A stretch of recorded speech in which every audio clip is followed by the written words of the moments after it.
Are back again. How you doing, Watson? I'm all right. How are you? I'm pretty good. Welcome to the live stream, everyone. My name is Nick Dagan Best. I am an astrologer. His name is Patrick Watson. He is also an astrologer. We have two astrologers chatting away, literally no plan whatsoever. No idea what we're going to discuss today. And we never do have any idea. Sometimes I have a vague idea. Sometimes there's a vague idea, sure. Yeah, but I mean, the biggest thing that I've been thinking about is, we talked a bit about this last time, but just the fact that we are so close to this new moon, which is happening very close to the same time as this Sun-Mars conjunction, which is also opposite Uranus at the same time. It seems significant. It seems important, from the astrologer's perspective.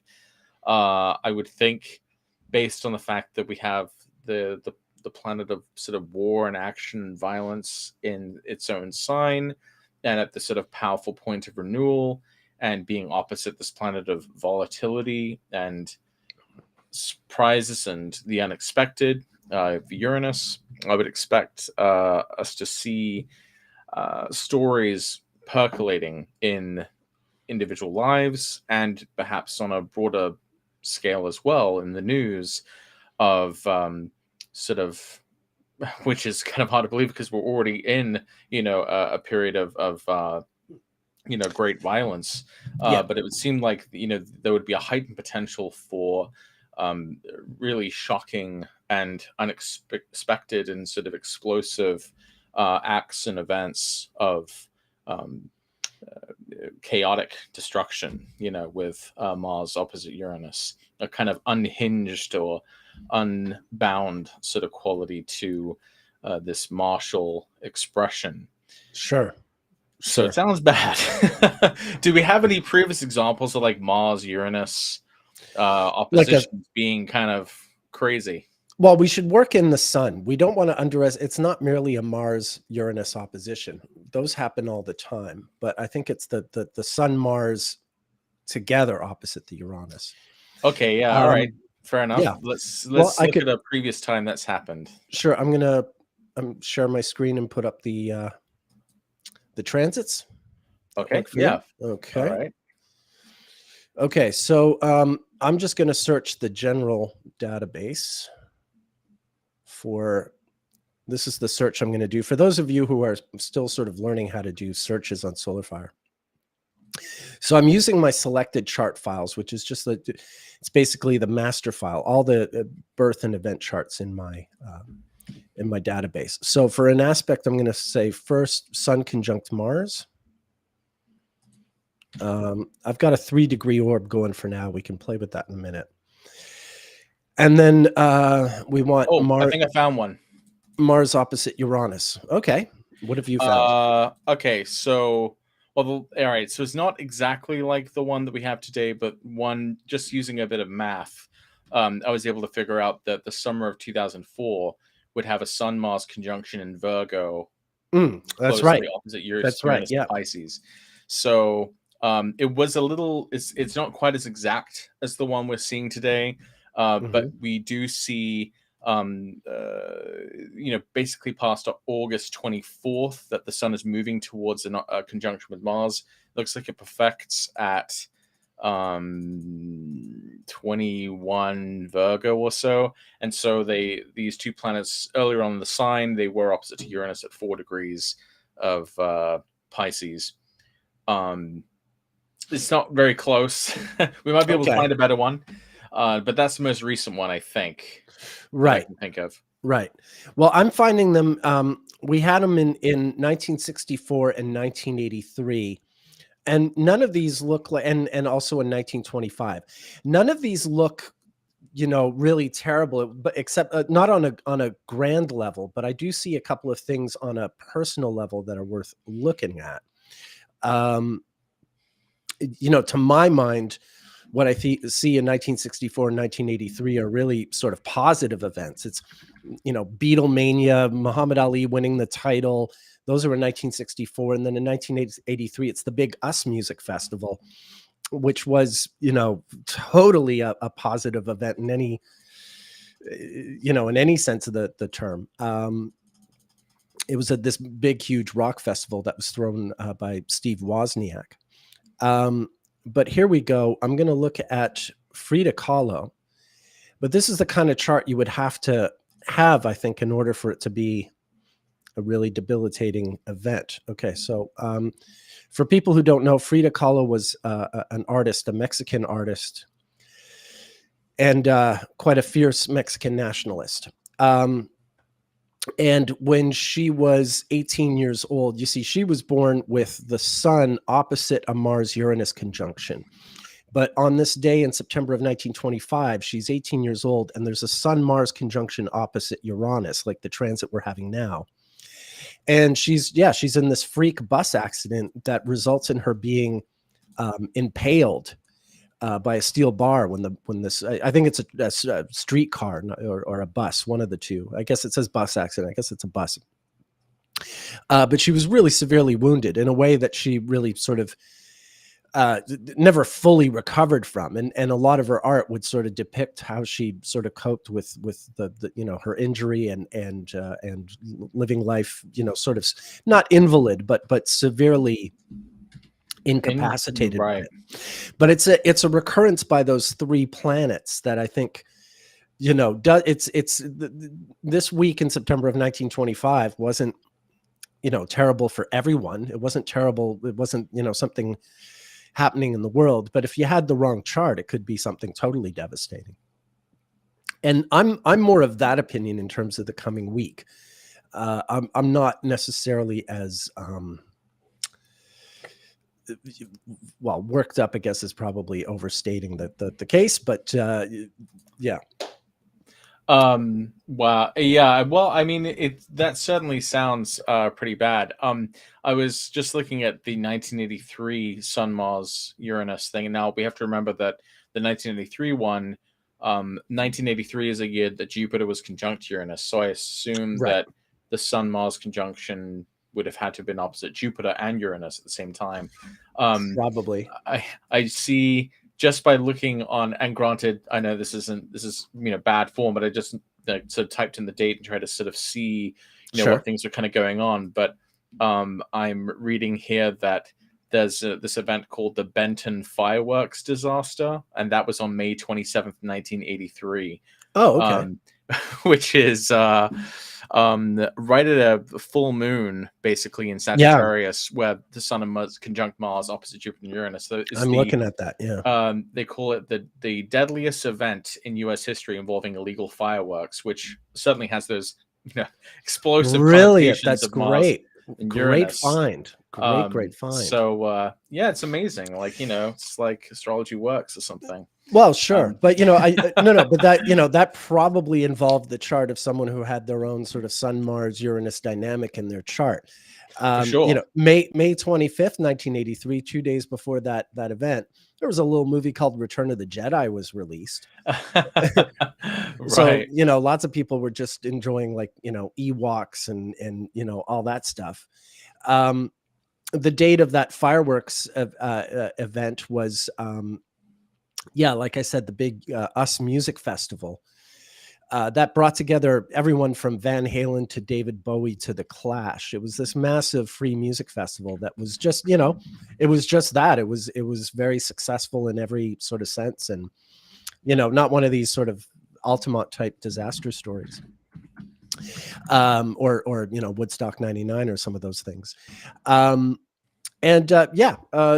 think overall, it was sort of an exciting week, and you did have the potential for, a terrible event in one little sort of isolated incident, probably involving the horoscope of someone whose chart really resonated with the combination of those three planets. Right. It's hard to say exactly. We actually have an exact time for that event as well, so just curious to see what that exact moment look like of the explosion. So Are you about to put that up? I can if you like. Yeah. Okay. I whatever you like, or Sure. Yeah, I will put it up here. So according to this article, it says that it was May 27th, 1983, 9:15 a.m. In Benton, Tennessee. So I'm going to share my screen here so you can see that. Okay, do you see this? we do now. Okay, so this is interesting. We might have thought that the Sun, Mars, Uranus activity would be like angular at that moment of the explosion, but it turns out Venus was rising instead. That's quite interesting. Although if we think of the fact that the Moon was ruling the ascendant and was in the 6th house and was configured with, the nodes and Mars and Uranus. Yeah, I mean that's an eclipse. That's pretty an eclipse. deadly. Or Yeah. close. Well, yeah, not quite. It's not eclipse. It's not. it's just outside of it. Just outside of it. It's because the Moon is close to the node, but it's separating. Yeah, it's not an eclipse. But I hear you. Venus rising. What were the circumstances? It was just an accident. It was an accident at a factory, or were these people setting them off? Yeah, I mean, I don't know. I mean, I'm learning about this as I'm reading it to you. But basically, so it happened on this farm in Benton, Tennessee. It was this explosion at this unlicensed fireworks factory producing illegal fireworks. Killed 11, injured 1.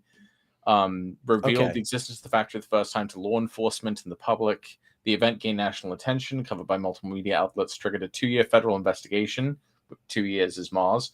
This is a Mars cycle, after all. 2-year federal investigation that eventually led to the conviction of 21 people, including the owner of the factory, a man who was considered to be the mastermind. I bet that's the person who has the Mars-Uranus thing going on. And actually, sorry, go ahead. Oh, I was just going to say, with all of that emphasis on the 6th house, this is like a work accident, a workplace accident. So, kind of simple as that. I mean, that's what you'll get in the 6th house is sort of the day-to-day operations of a business, how things go from open to closing over the course of the day. And you had some chaos here. Well, another thing I think is sort of interesting to point out about that is if we think of Mars as kind of the... One sec, I lost you. Need to find you. Where are you? Oh, yeah, there you are. Here I am. I'm lost. Well, I think one of the things that's sort of interesting to think about that is literally, Mars, I think, is almost kind of encompasses the two sides of the same coin that like cops and robbers are.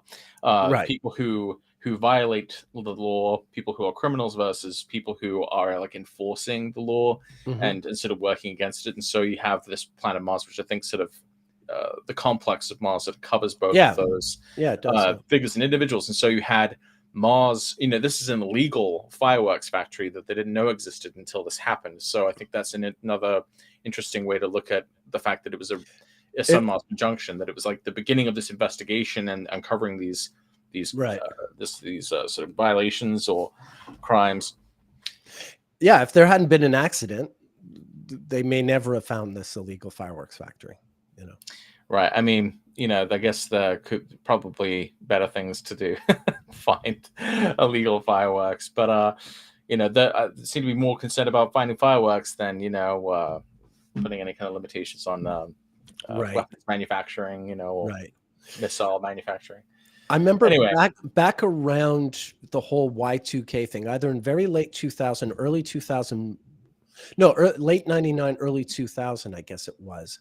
There was a very bad explosion at a fireworks factory in the Netherlands, not an illegal one, I don't think, but I remember it would be interesting to contrast that Benton chart with the Netherlands one. Anyway, I'm inclined to think that whatever hazards we have for the with regard to the transits, it's not necessarily like everyone on planet Earth going through some fireworks accident. but someone somewhere doing something stupid or something that they shouldn't, or just like poor Frida Kahlo being in the wrong place at the wrong time, I suppose. Right. I mean, well, I know exactly how it's turning out in my life because I've already talked about it. But yeah, I suppose there's different level. I would say, even if it's not as sort of literal as a fireworks explosion, like Mars Uranus, so I think you can still apply the interpretation of Mars acting beyond its regular bounds in a way. Right. So maybe this is a time where you are putting like an insane amount of effort and vigor into something, really tackling a project maybe that you thought was sort of impossible, but you end up having to kind of find a new capacity, for taking action and initiative. And another way, I suppose, that has sort of made sense in at least in my sort of life, since Sun and Mars are conjoining in the 4th. My wife and I have been making a lot of plans about what we're going to be doing with the land that we have, which, we've been talking about tilling up the land and finding someone to till the land, because we don't have like an industrial grade tiller that would be able to till this land. And so literally it's about, we're trying to find a way to like dig into the earth and to do it kind of on a scale that we can't even really do. But Beth just sort of figured out a solution maybe to doing it. It's kind of insane. But I'm not saying she's insane. I'm just saying the plan was shocking to me. Okay. And it's hard for me to believe that it's possible, but she seems to have this idea that, she can do it. So that's one way I think it's sort of showing up in my life. Thankfully, it's not a fireworks explosion or anything explosive. Yeah, we don't need any of those. I heard fireworks going off not too long ago around where I am. I was just going to say, Real Darko Arts said, speaking of cops and robbers, there was a high-speed chase right by my house that ended in a wreck in a densely populated downtown environment yesterday. Turned out it was over minor shoplifting. That's insane. So an overreaction, maybe. Yeah, right? Yeah. Mars kind of gone, completely out of proportion. Right. This also kind of reminds me, just this past week, there was this American lawyer living in Panama who, I don't know if you heard about this. I forget heard his something name, about Panama. What did I hear about that? So there were these environmental protests going on in Panama right now, and this American lawyer who lived in Panama like just came up to these two protesters and shot them dead. But like this guy's like 77 years old. This guy's like 77. It's like he's already lived his whole life.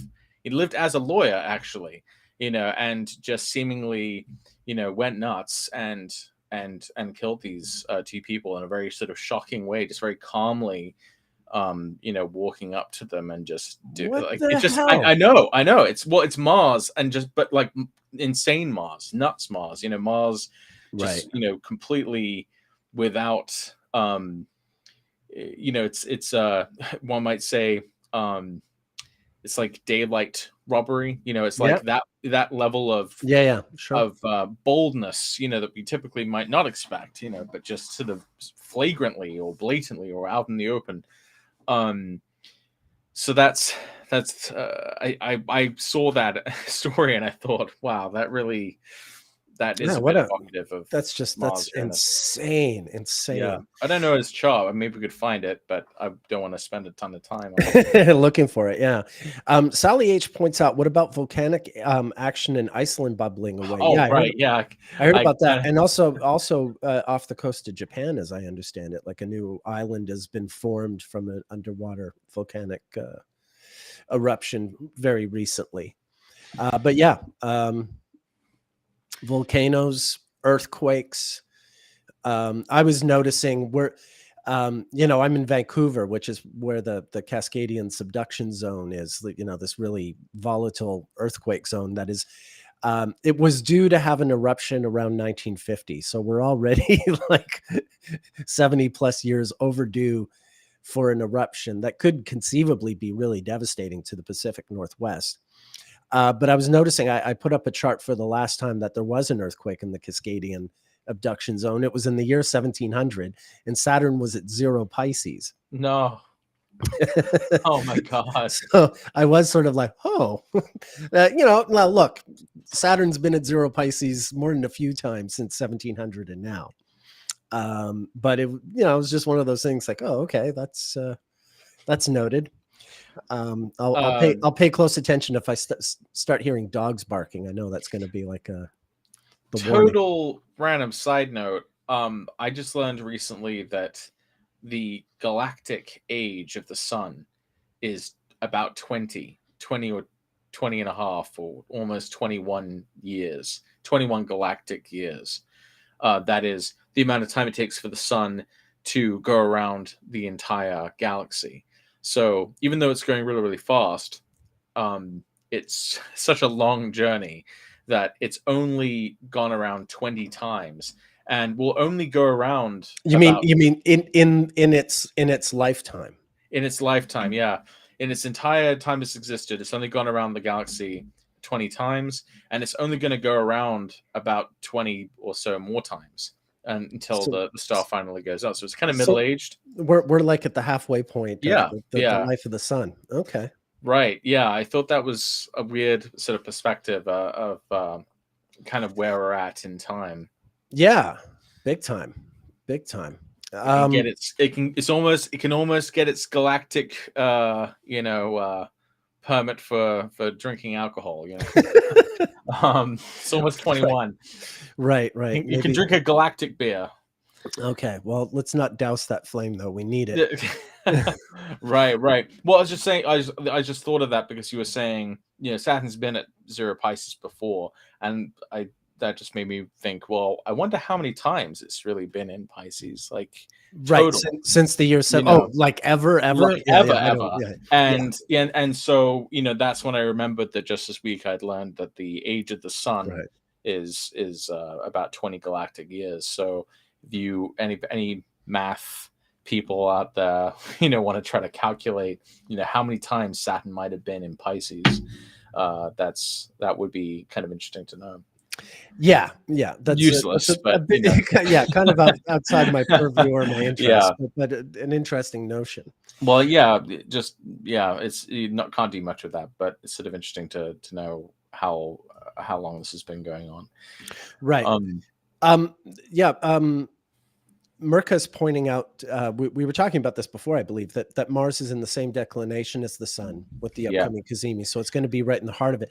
But I believe that was also the case in 1991 when the conjunction happened in 1991. So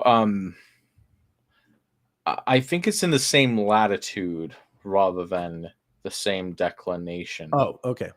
Just the slight correction. The vertical dimension of the sun and Mars is very close because this particular conjunction is taking place really close to the south node of Mars, the heliocentric south node of Mars. So in 1991, there was a Sun-Mars conjunction in a very similar part of the zodiac. Yeah, I'm looking now. They were definitely parallel by very, very closely parallel by latitude and declination as well, as it happens. The conjunction in 91 was at 15 degrees of Scorpio. But that's that 32-year synodic Mars return that we get, which is also a Venus return. But not surprising, but very interesting. Again, though, like, you know, I guess the 91 conjunction didn't have an opposition to Uranus, so that is what makes this a bit different.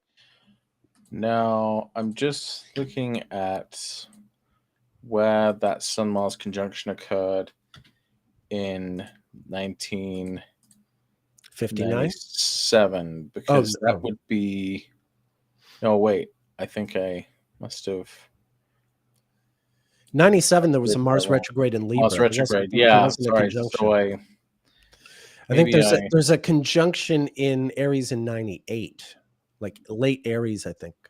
Oh, late Aries was it? In late 1990, in the spring of 1998, round when Linda McCartney died.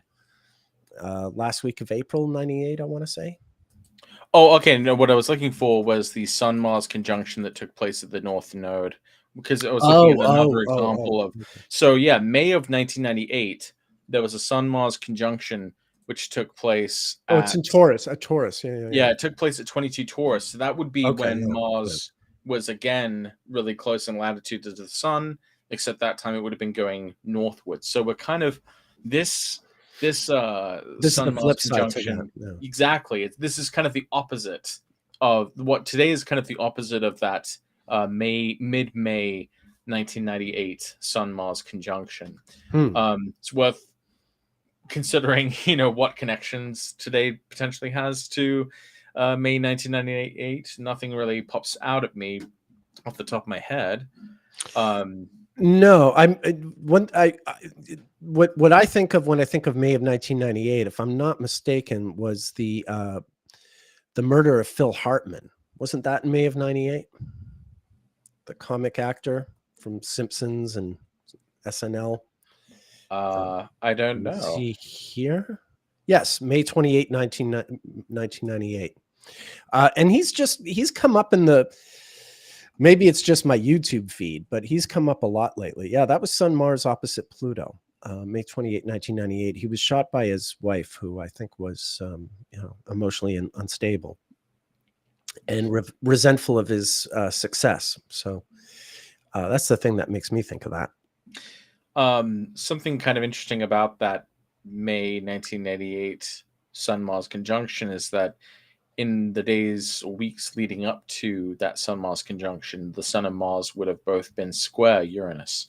So right. there was kind of there's at least that other kind of connecting thread between this Sun Mars conjunction and that one. Oh, there was a school shooting, a famous one in Springfield, Oregon. Kip Kinkle on the 21st of May. 21st. So on the 21st, yeah, I mean the Sun and Mars would have been very, very close. Yeah. The day of the exact conjunction, I think, was like May 12th, but Sun and Mars have pretty close speeds, so they stay together quite a while. Yeah, on May 21st, the Sun's at 0 Gemini and Mars is at 28 Taurus, but they're still very much conjunct, Right. Well, and when I think of school shootings, astrologically, I don't want to make that sound too glib. When I think of school shootings astrologically, I think of the Mars-Saturn opposition that happened at the Columbine shooting, which was just like the next year, right? Right. That was the thing. Yeah, the Kip Kinkle one was written about a lot because it was still kind of not a unique event, but it was still kind of a novelty. Like, oh, this kid got a gun and killed people with it at school. So something that would soon become a like almost daily thing. Would you say then that maybe like shootings have a kind of martial signature? Like Sun Mars conjunctions or during Mars retrogrades? Is that anything you've looked into? Yeah, I mean, conceivably, I think there's, Mars can play a different role in shootings. Like Columbine was Mars coming out of a retrograde, whereas this one is a conjunction. Like, so I wouldn't say like, yes, the conjunction is a shooting when retrogrades can also be shootings. So yeah, I wouldn't pick one over the other, but it's one of those things. It's been a little while since a shooting was in the news, knock wood, but at the same time, it's like it's almost because they just became so common that maybe they don't even get reported like they did. Sure. One other kind of interesting thing about this Sun Mars conjunction is, I know a lot of people have been looking at the end of the SAG-AFTRA strike, the actors strike, as being connected to the fact that like Venus entered Libra, in the same way that the writer strike ended when Mercury stationed direct or made the trine with Jupiter while it was in the sign of Virgo. And while I like that a lot, just because it sort of connects Mercury to writers and actors, maybe to Venus, I also have to note that this kind of reminds me of what we've looked at before with the beginnings and endings of strike actions, that they seem to have this connection to the Sun and Mars. But it's tricky to say. I forget exactly what your sort of conclusion was about whether like Sun Mars conjunctions just related to like a particular type of strike action, or its enduring effects, or the type of strike that it would be. Obviously, there have been strikes which have like ended really like violently, other ones which sort of ended more peacefully or amicably. Yeah. Um, well, I forget what I said. yeah, you said something like, it's not that there's any particular phase of Mars that tells us when a strike begins, but it says something about its effects, about how consequential it ends up being, and whether it really sort of changes things. I think you said something along those lines. I could try to find what you. Right. No, I'm looking at my strike chart files here. And there are some interesting ones. Here, I'll share my screen with you. Okay, I actually found what you had said on Twitter about this. What did I say? Because we were talking about, we were having this conversation with Astrology on Twitter about Mars and strikes, and you said something about how you suspect that it relates more to impact and long-term effects, like the relationship between Mars phase and strikes. Right. Okay. And that the strikes that coincide with Mars retrograde or Sun conjunctions seem to do more than merely succeed or fail at achieving their aims. Something bigger happens as a result. Okay. Yeah, I get some sense of why I might have said that too, because the ones I'm looking at that occur close to Sun-Mars conjunctions, I'm looking mostly at some Canadian ones. I have some American strikes as well, but the Canadian ones seem to be the ones that are jumping out at me, at least immediately. Here, let me show you. Not that there's such a huge difference between, a labor strike in Canada and the labor strike in the US. I mean, there are some legal differences between the two countries, but not gaping. We basically have the same kinds of societies. So there's two in general that I'm thinking of. I'll look at these and then we'll come back and look at some of the others.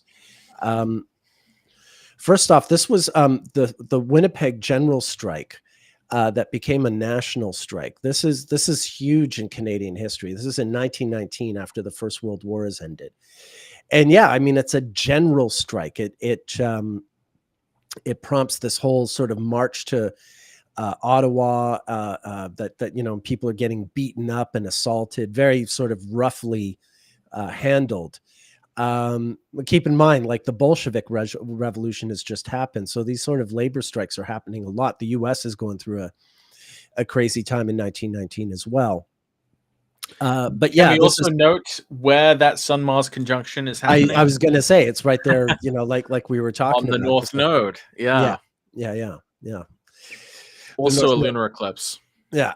And then this was, for those of you who don't know, asbestos comes from Quebec. There's literally a town in Quebec called Asbestos where the asbestos mining was done. Thanks, and Nick. Well, believe it or not, the Quebec government would love to reintroduce it. They're trying to get people to believe asbestos isn't as dangerous as they say. It's got a bad rap and all this stuff. It's wow.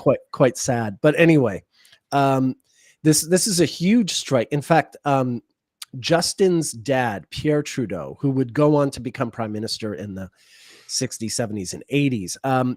One of the first times he's sort of visible on the Quebec political scene is when he, as a sort of lawyer activist, he's defending these striking miners, asbestos miners. So it's kind of the beginning of his political career in a way. You can see it's Sun Mars opposite Saturn.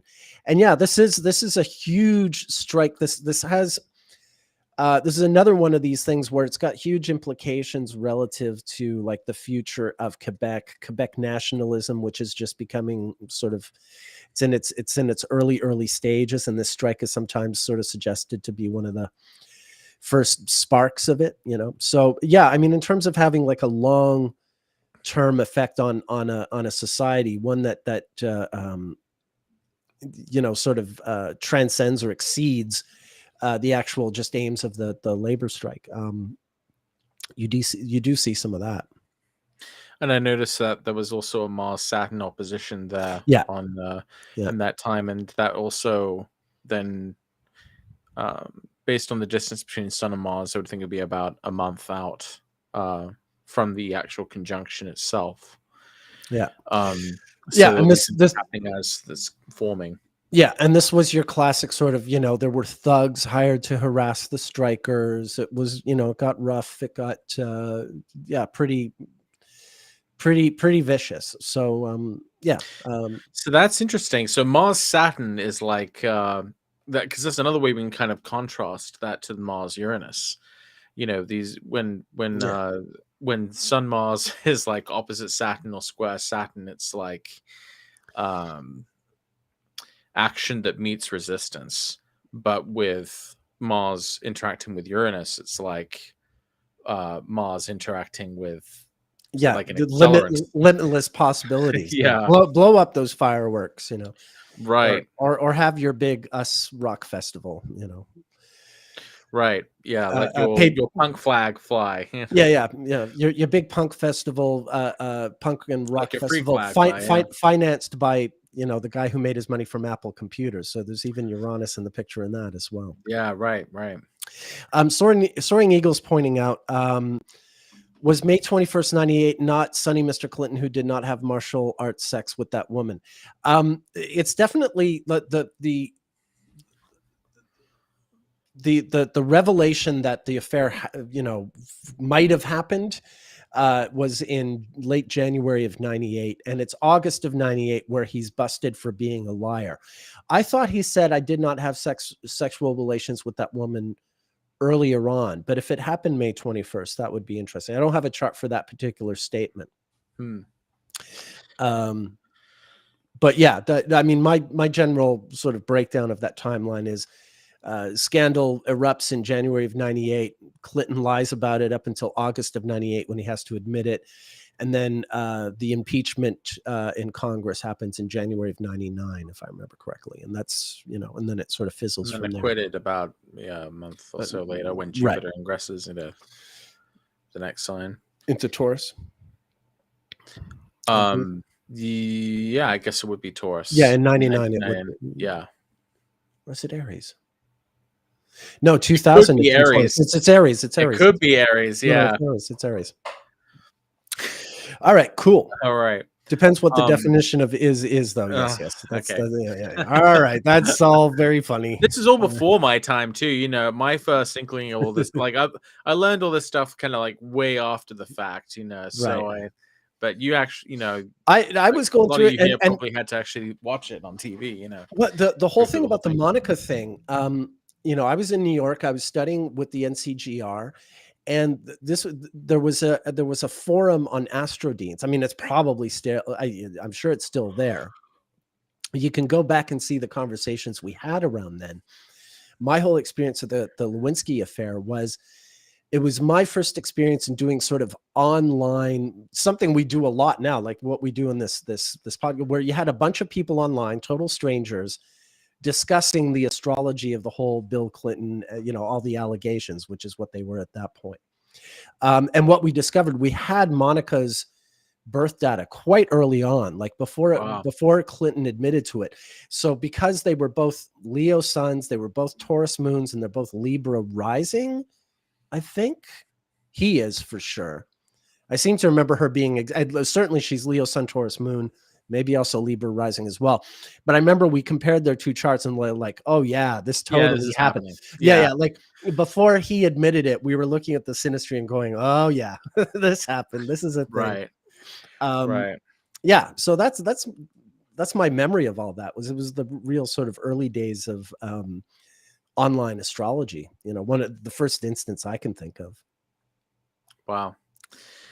Yeah, I think Astrodienst, I think they've archived the Right. forum. Yeah. No, I know. I've Googled my name, and you can see me sort of commenting on their forum in like February of 1998 or something like that. How funny. Innocent, Yeah. innocent Nick Dagan Best, still kind of a noobish at astrology.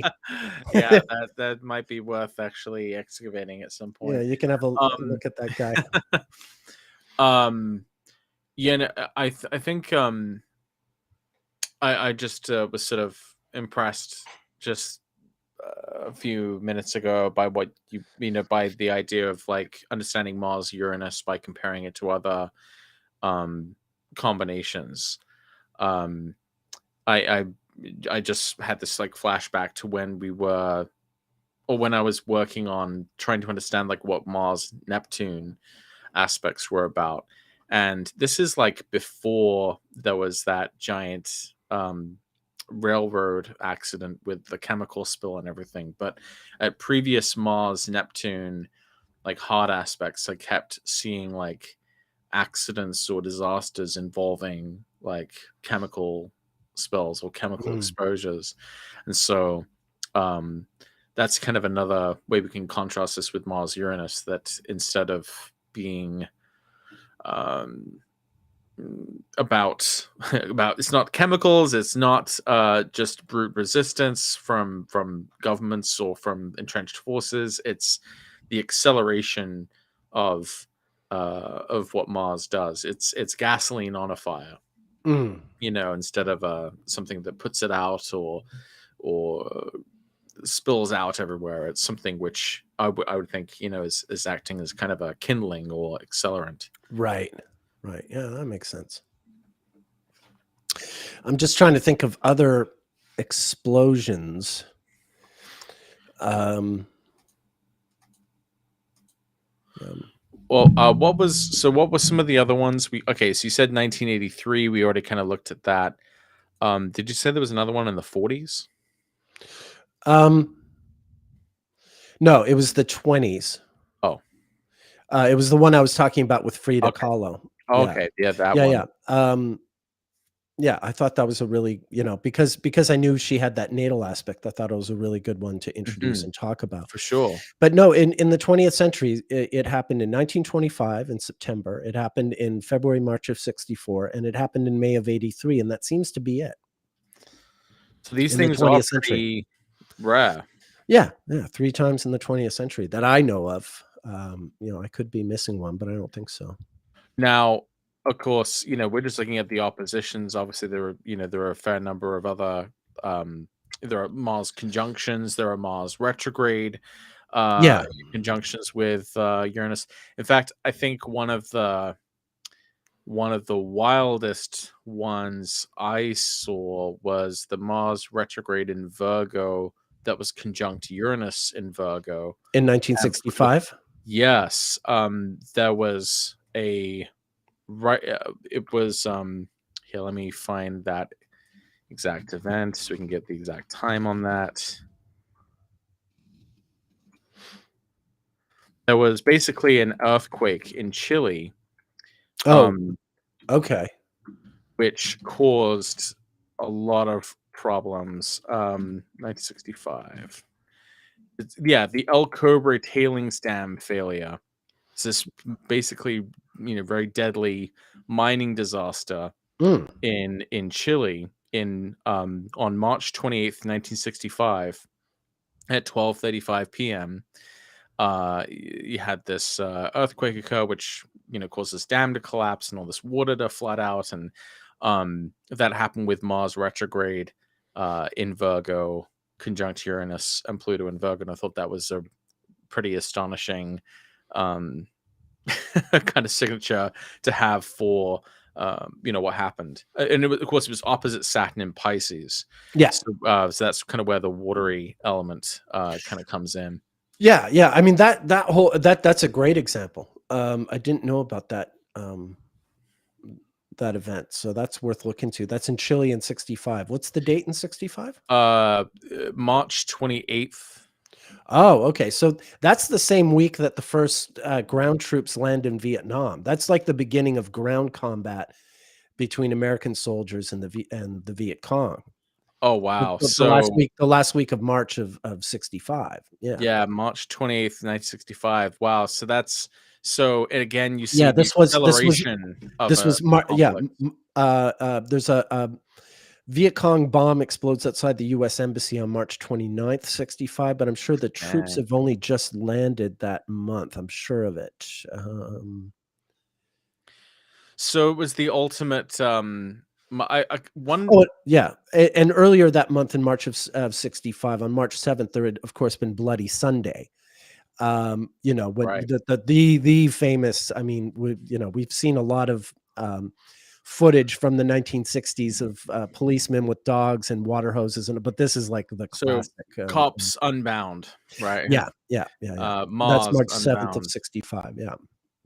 And for that matter, Malcolm X had only just been murdered like the previous week, right at the end of February 65, leading into now, granted, before anyone starts drawing wild connections, between these events and now, we should remember that this is a different sign. This is a different combination of planets, different phase of Mars. We're not at war with the Viet Cong anymore. That's not something we're concerned about. Yeah. Right. Although one other thing I'd want to point out about that, which I think is kind of interesting, is sometimes I wish I had more data to back this up, but something I've just kind of anecdotally noticed is that you get a lot of like asymmetrical war type situations when Mars is retrograde, where you have like a David and Goliath type scenario, and usually David wins, which is Vietnam, right? I mean, right, and that's Vietnam. March of 65. Yeah, we've seen that. I remember there was a Mars retrograde in Leo in late 2009 when the United States decided to ramp up its operations in Afghanistan. That was the time of basically the Obama surge into Afghanistan, which ultimately ended up just not being able to work out the way they thought, and it's kind of that classic, Mars retrograde story, the which seems to always suggest that the more confident, the more resourced power, somehow just can't stick the landing. Yeah, for sure. Where Speedy Gonzalez beats Sylvester the Cat, and so on and so forth. The small and agile defeat the big, clumsy, powerful. But I think there's something to that. When I go back to more recent wars, like the invasion of Iraq was before a Mars retrograde, but it really got crazy by the Mars retrograde of 2003. Where they went from mission, but Bush declares mission accomplished, and then not too long after that, Mars goes retrograde, and they're like, mission not so accomplished. That was also Mars conjunct Uranus. Yes, it was. Yeah, that was a Mars retrograde conjunct Uranus. That was in September of 2003. Yeah. So I forget. Okay, because by this point I'm in like high school and I'm doing astrology, and I'm I always think of that, the Mars retrograde conjunct Uranus opposite the sun. That to me is always symbolized by Madonna kissing Britney Spears and who was the other blonde singer of that era? Christina Aguilera. Yeah, they did this show on the Video Music Awards back when you had. Do they even have the Video Music Awards anymore? I don't think so. Yeah, I think so. I think Madonna, kissed Drake a few years ago. Okay, but that's not like a long time. Oh, okay. And then he acts like he's like trying to stop himself from vomiting on stage. Oh God! I'm glad I'm not plugged into the as I once was. I didn't need to see that. No, there were other things going on. There was a huge power blackout on my birthday in 2003. I was in Montreal, and Quebec was like the only place in the northeast of the US or Canada that had electricity for some reason. There was a huge blackout in, like, you know, all of New York, all of Ontario. I think even stretching out to like Pennsylvania or whatever. So that was also going on at that time. But yeah, I always think of that Madonna thing as a sort of like, you know, placeholder for what that Mars, Uranus, and Pisces meant in the summer of 2003. Just reading through some of the news stories from September of 2003. Well, one thing I talked about, not this is a little bit after Mars goes direct, but there were two things I was talking about in my solo stream. On October 3rd, 2003, Roy Horn of Siegfried and Roy was attacked by a tiger, you know, one of their circus act tigers on stage. And then 2 days later, I don't know if you've seen this documentary, Timothy Treadwell, the bear man. He was killed by these grizzly bears. This is the guy who like lived amongst grizzly bears for years. Yeah. And you know, Werner Herzog did this great documentary on it. Anyway, those two attacks happened 2 days apart, and they happened, yeah, with the, you know, the Mars Uranus, in this case, kind of opposite Jupiter, a little past the opposition to Jupiter. But yeah, I mean, you know,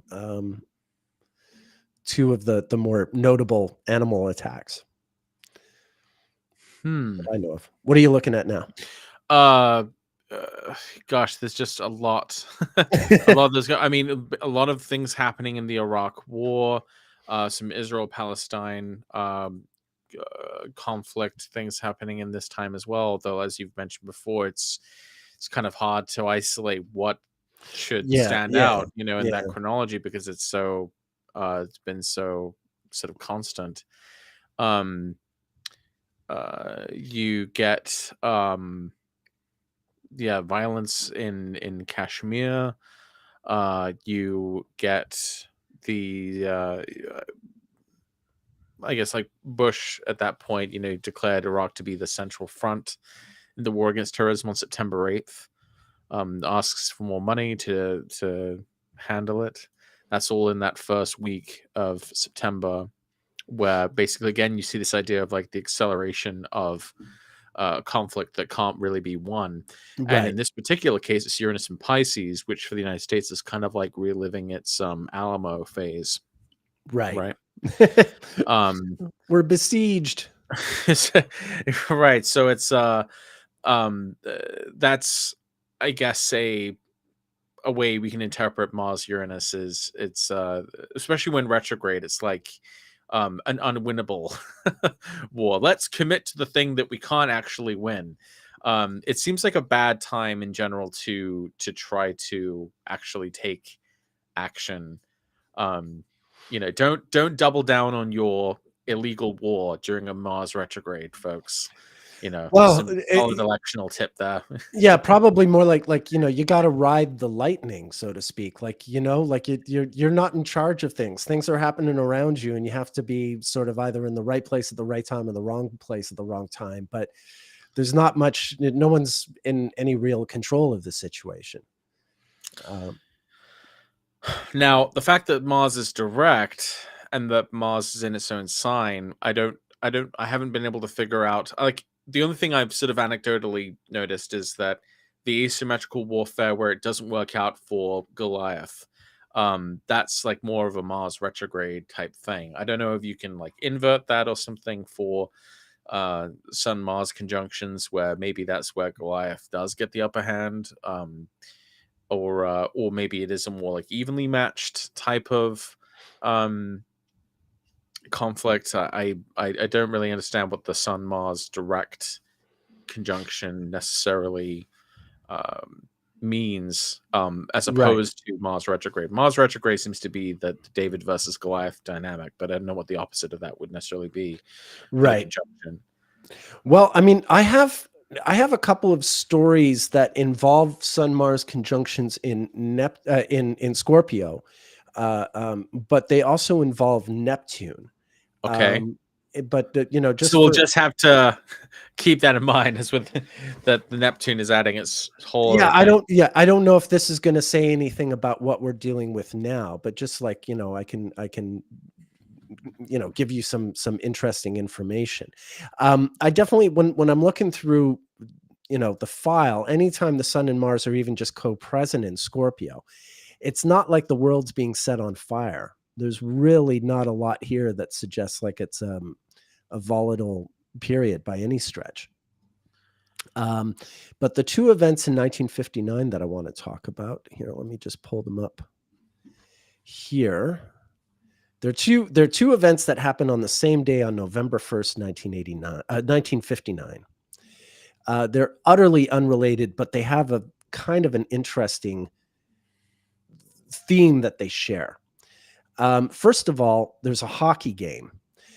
This is a hockey game between the Montreal Canadiens and the New York Rangers at Madison Square Garden. And the goalie for the Montreal Canadiens, Jacques Plante, is getting one puck after the other in the face. And I think he actually has to like go off ice and get stitches in the middle of the game because goalies used to play with no mask. Wow. Okay. And what happens is he gets hit in the face and he needs stitches. And so he comes back on the ice, I think in the second or third period, wearing this mask that he's invented, that he would use at practice time, but it was considered like really unmanly to wear it during a game. You know, players didn't wear helmets, goalies didn't wear masks, the pucks flying at their faces. You know, this is why they didn't have teeth. You see a lot of pictures of hockey players from this era. A lot of them are missing teeth all the time. So yeah, Jacques Plante comes out. We have a time chart for Jacques Plante too, but I want to show you just the event itself, not get too much into the hockey of it. But here you go. This is Sun, Mars, Neptune, and it, you know, just coming out of a new moon. And it's very Scorpio. It's defensive. You know, I sometimes say the distinction between Aries and Scorpios. Aries is offensive Mars. Scorpio's defensive Mars. You know, how do I protect myself from attack? You know, there's more of that. I like the way Austin Coppock thinks of it in terms of Aries as the samurai and Scorpio as the ninja. Yeah, there you go. Like, there you go. Like yeah. Aries is like the Marine, you know, versus Scorpio, which is like the, you know, CIA operative, you know, the assassin. There's something to that too, but I think there's also something to it being sort of more of a defensive mindset as opposed to an offensive one. Espionage. Yeah, sure. Yeah. Or just like, you know, if you're going to be standing on ice having pucks come at you, that you conjure some kind of protection. And I love the Neptune in that because it's the goalie mask. You know, it's like you're one of these classic sort of icons. Like you wouldn't have the the Halloween movies, rather, you know, Jason and all that, without this image. This is the day that mask sort of makes its debut. The first time anyone sees that strange looking old fashioned hockey mask. So yeah, I like this chart for that, for like, you know, what happens that night. Everyone, you know, sort of gasping as this guy comes out with this mask on. No one can really say anything because they've just seen his face come apart and got stitched up, so they can't tease him about the mask, although some do. Anyway, there's that event. Now, this other event that happens on this same day, November 1st, 1959, totally different event, but there's something kind of similar. Some of you might, I don't know. I had to read this in high school. I'm Canadian, so maybe a lot of you read this in high school, a book called Black Like Me. Do you know this book? No, I don't. You've never heard of it? Okay. No. Maybe it's fallen out of fashion. I imagine it would not be very popular now. This guy, John Griffin, on this day, November 1st, 1959, he basically, using like, I think shoe polish and a sun lamp, made himself look like he was a black man and lived, what was it, a week or something, some fairly short period of time, you know, quote unquote, living as a black man. Or what, you know, as he sees it. And he wrote a book about it. And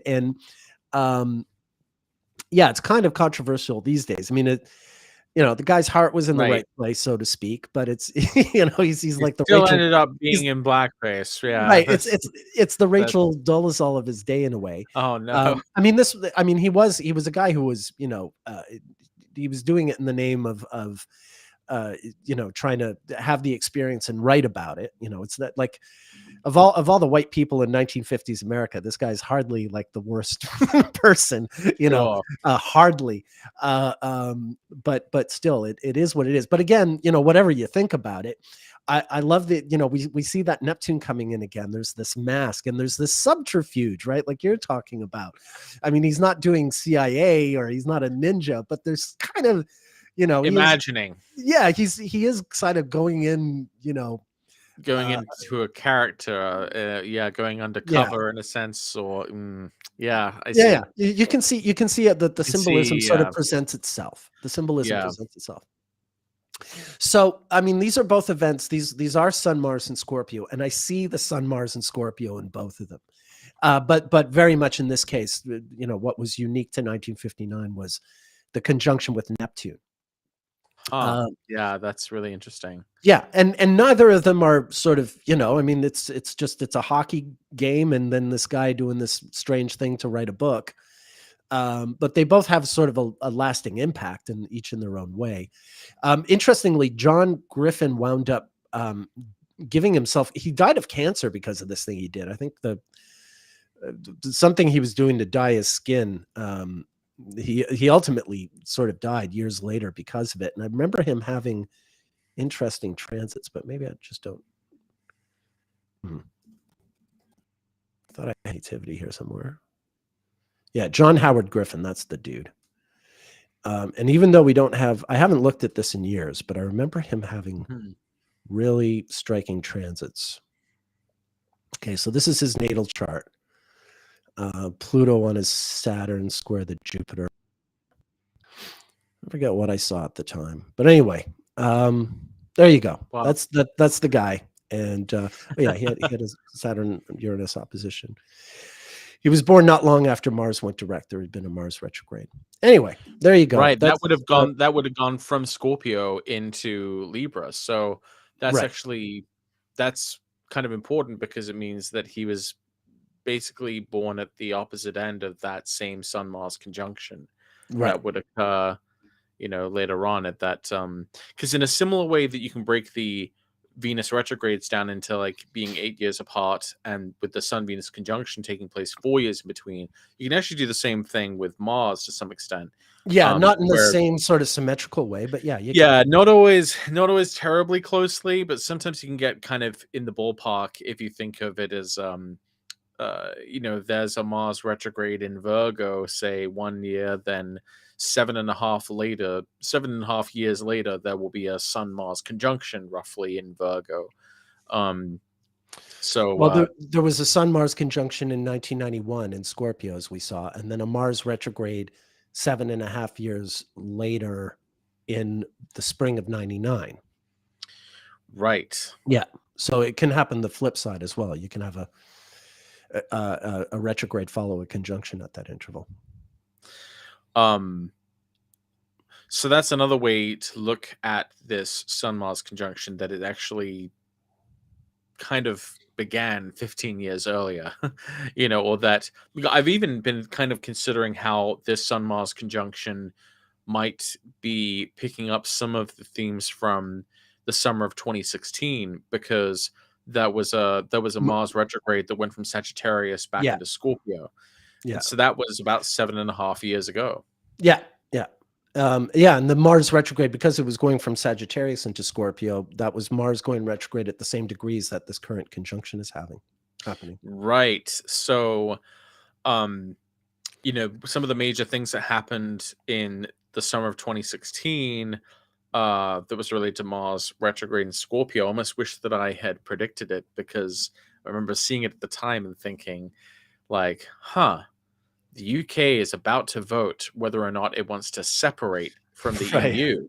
Right. Like, and the planet Mars. Good thing they're too smart to fall for that. the planet of separation and division is going to be stationed direct in its own sign, Scorpio. Like, this is going to be a really powerful moment for separating from something. And I'm thinking, like, well, surely they wouldn't. But I'm like, nah, you should probably predict that, like, they're gonna split from the EU, based on this like Mars retrograde. And yeah, that is what happened. But at the time, I wasn't really commenting publicly on it.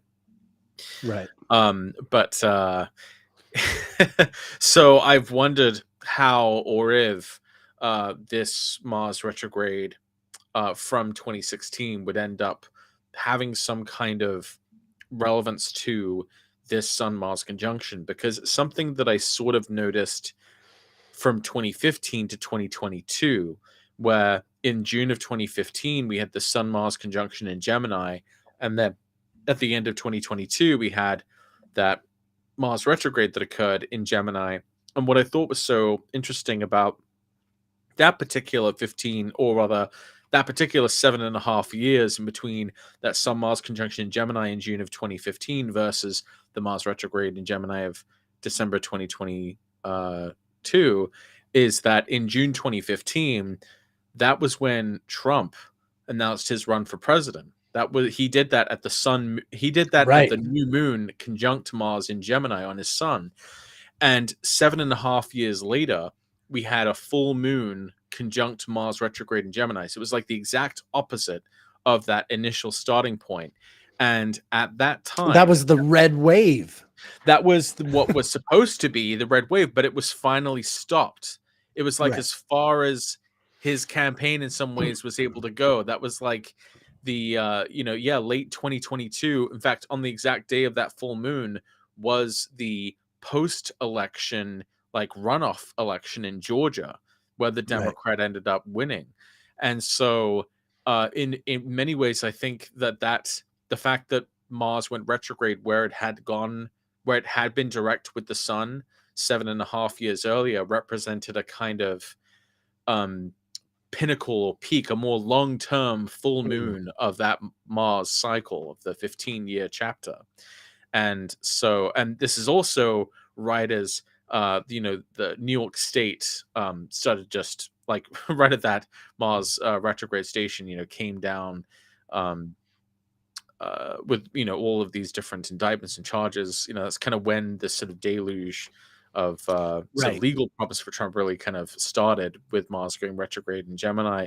So I've kind of wondered, like, how do we transplant that then to like other situations? It's really clear in that particular case how it relates, but I would think that you could relate a Sun-Mars conjunction happening one sign to some retrograde that happened previously, and to some other Sun-Mars conjunction 7.5 years before that. So this is kind of the ending of a 15-year period, as well as the beginning of a new 15-year period. But we also know it kind of relates back to other previous Sun-Mars conjunctions in Scorpio, like 1991, 32 years earlier. So anything about summer 2016? Yeah. Well, I mean, it strikes me what I was doing in July of 2016 as Mars was going direct is I was about to get on a train for Russia with my then girlfriend, now wife, and her 2 kids, who are now my stepkids. So yeah, that's kind of interesting to me. I don't have any plans to go back to Russia anytime soon. But how things change. How things change. I'm just trying to think about what else might have been happening 15 years ago. 15 years ago. Well, remember that was the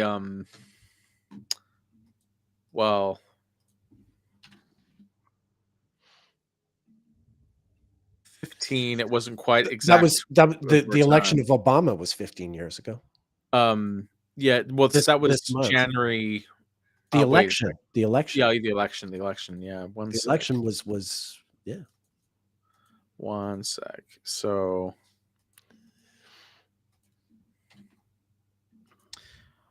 November 2008. So there was a Sun-Mars conjunction, but it happened kind of further on and happened in the other sign.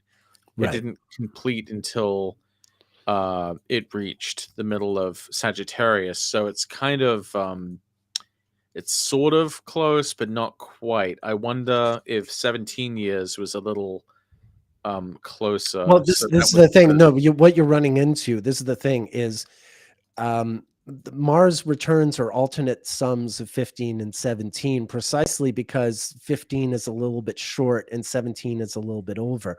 That's why in 2008 you would have a conjunction in Sagittarius, and 15 years later you have a conjunction in late Scorpio, because it's always like about 15 degrees earlier than it was 15 years earlier. Yeah. And actually, even 17 years earlier isn't a good analog to today, because October 23rd, 2006 was the last Sun-Mars conjunction that occurred in this general part of the zodiac, but it happened officially in Libra rather than Scorpio. Yeah, exactly. On your birthday, no less. Yeah. No, I do definitely remember almost exactly what that was. Right. Well, that was in between the two hindsight conclaves. So you and I met in August of 2006 in person, and then you went again in the summer 2007. Right. Yeah, that's true. I at that exact time in October 23rd, 2006, that was my first birthday at college. And I almost got in some trouble because we were drinking in the dorms, right? And I was underage. Patrick Watson. Yeah. Patrick Ian Watson. So it was your 19th birthday, sir. Were you legal drinking age at this moment? No, I was not. No, I was not. I'm afraid Scandal. I wasn't. Scandal. It wasn't. Yeah. So I was. I mean, so that was the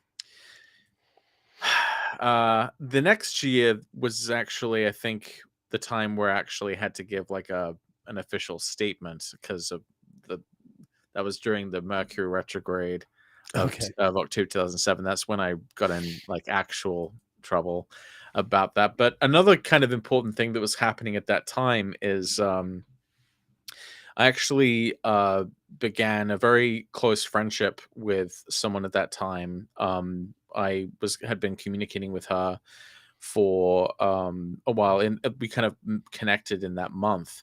And because it was also a Sun Venus Mars conjunction.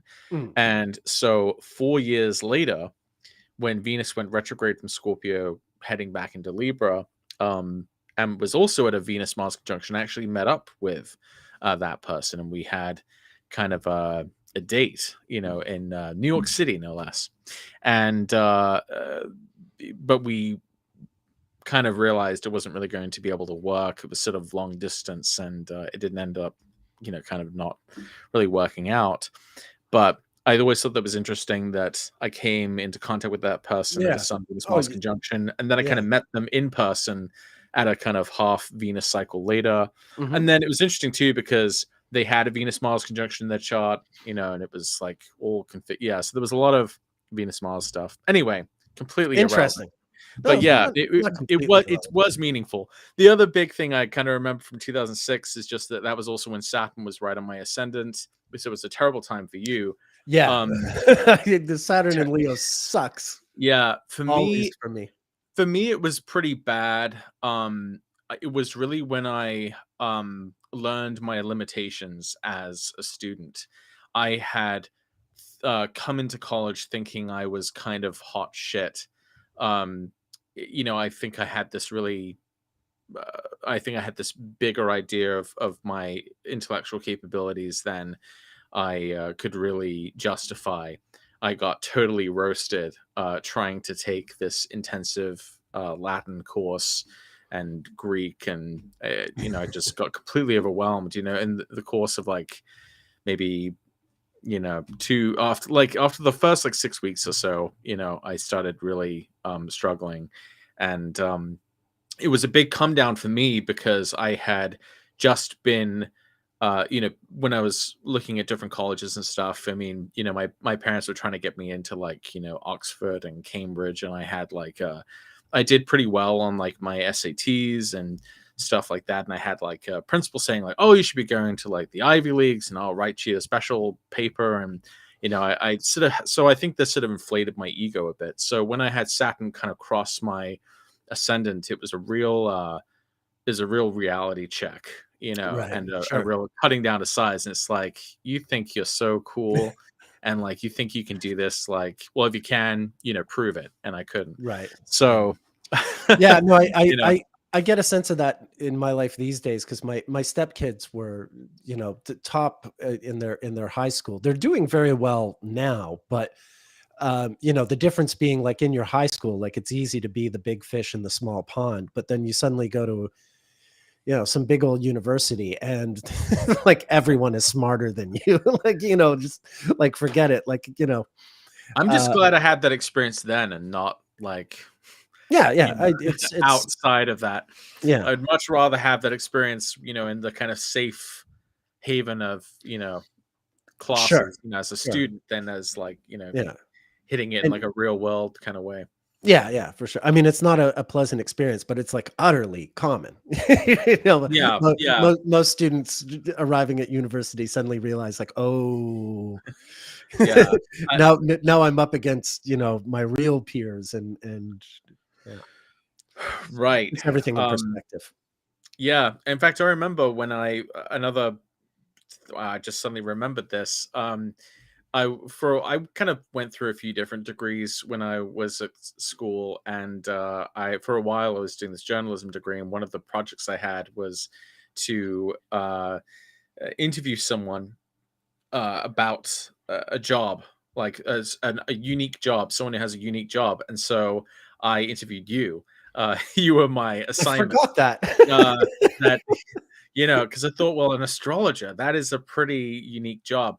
And I remember the teacher asking me, well, Patrick, you know, you're in the journalism program, you know, you want to be an astrologer? And I said, well, no, never. I couldn't actually do that. You know, Only couldn't, fools would do that. I couldn't do, you know, I couldn't do like, you know, what Nick does. I couldn't do, you know, what my friend Chris is doing. Like that seems unreachable or impossible, or I just couldn't visualize how that would work. And you know, so I ended up choosing something more sensible, you know, like music, you know, which is clearly more Oh respected. yeah, surefire Yeah, money. surefire money. Surefire You money. know, no, you know, I just you know, I think if I hadn't had music, if I hadn't had even astrology, I guess I'm not sure what else I would have done. And maybe I would have sometimes I wondered, you know, about going into like I don't know, I wondered about like maybe even doing comedy or something. I which is funny because this is what my father said. My father said if he didn't have music, he would have gone to stand-up comedy. I think he actually would have been pretty good because he's very, very funny. But anyway, this is a total this is what happens when you don't have a plan. But Sometimes. but I just remembered kind of poo-pooing the idea that I would ever be an astrologer, but Lo and behold. how things change. Indeed. Yeah, I did end up becoming an astrologer. Yeah. Well, the 2016 thing, that is an interesting sort of period. Yeah, because of Brexit. For me, because I was the you know, realizing a lifelong dream of going to Russia. I don't know what that has to do with my life right now. Mm-hmm. And yeah, and of course Trump making his essential, well, not his, he announced it in 2015, but in that period in 2016, it's heading in those debates begin in August and everything. Right. Pretty close to after the Mars direct station.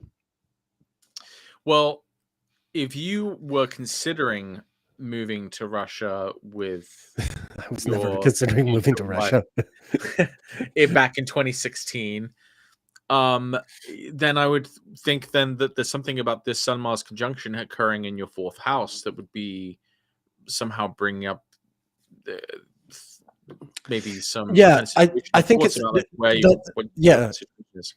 Yeah, I mean, when we went to Russia in 2016, it wasn't long after I had just moved to South Africa. You know, it was in April during the Mars retrograde that, or as Mars was going retrograde, that Anna and I met up in Paris, and then flew down to Cape Town, and I moved to South Africa. And now, of course, you know, it's the effort is to get the family moved to Vancouver from South Africa. So there is some kind of theme completing itself there, and very much a fourth house one. You know, so they're trying to sell there to be able to move here.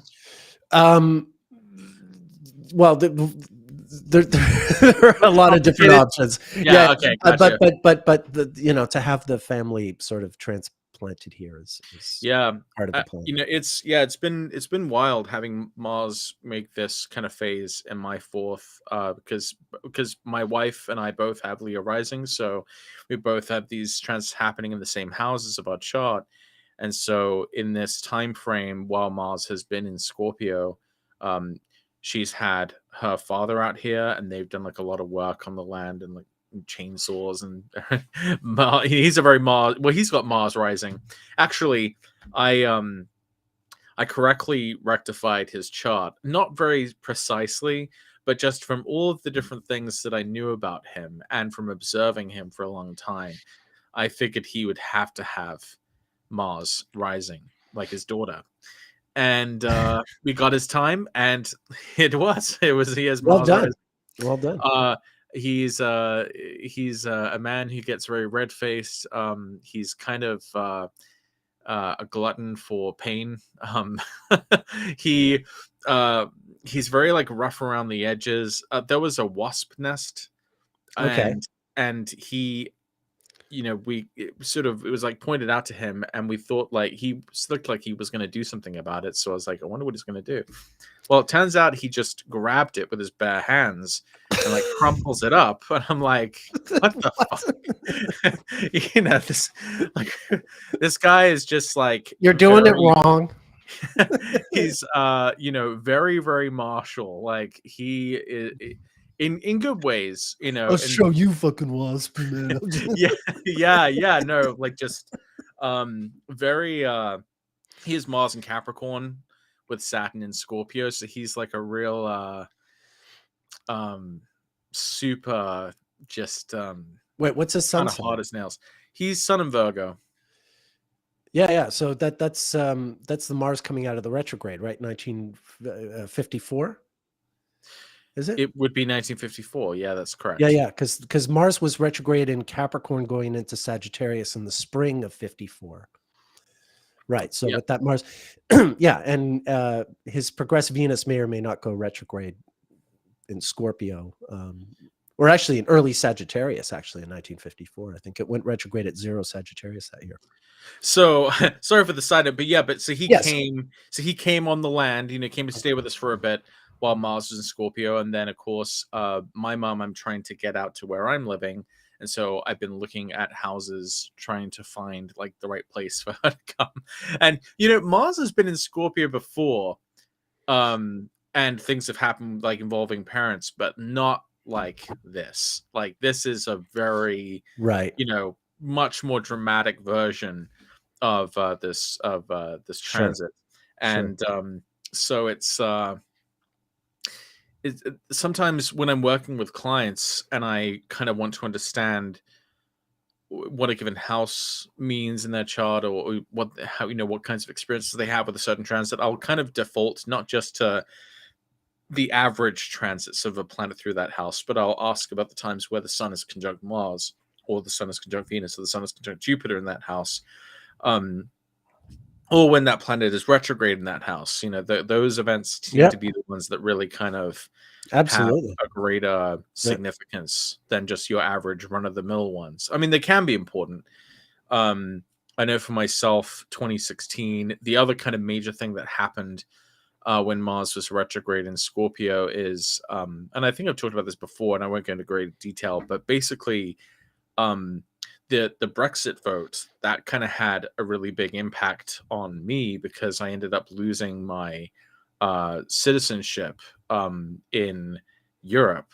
And so I didn't really appreciate that. And that kind of changed my attitude and relationship to my place of birth.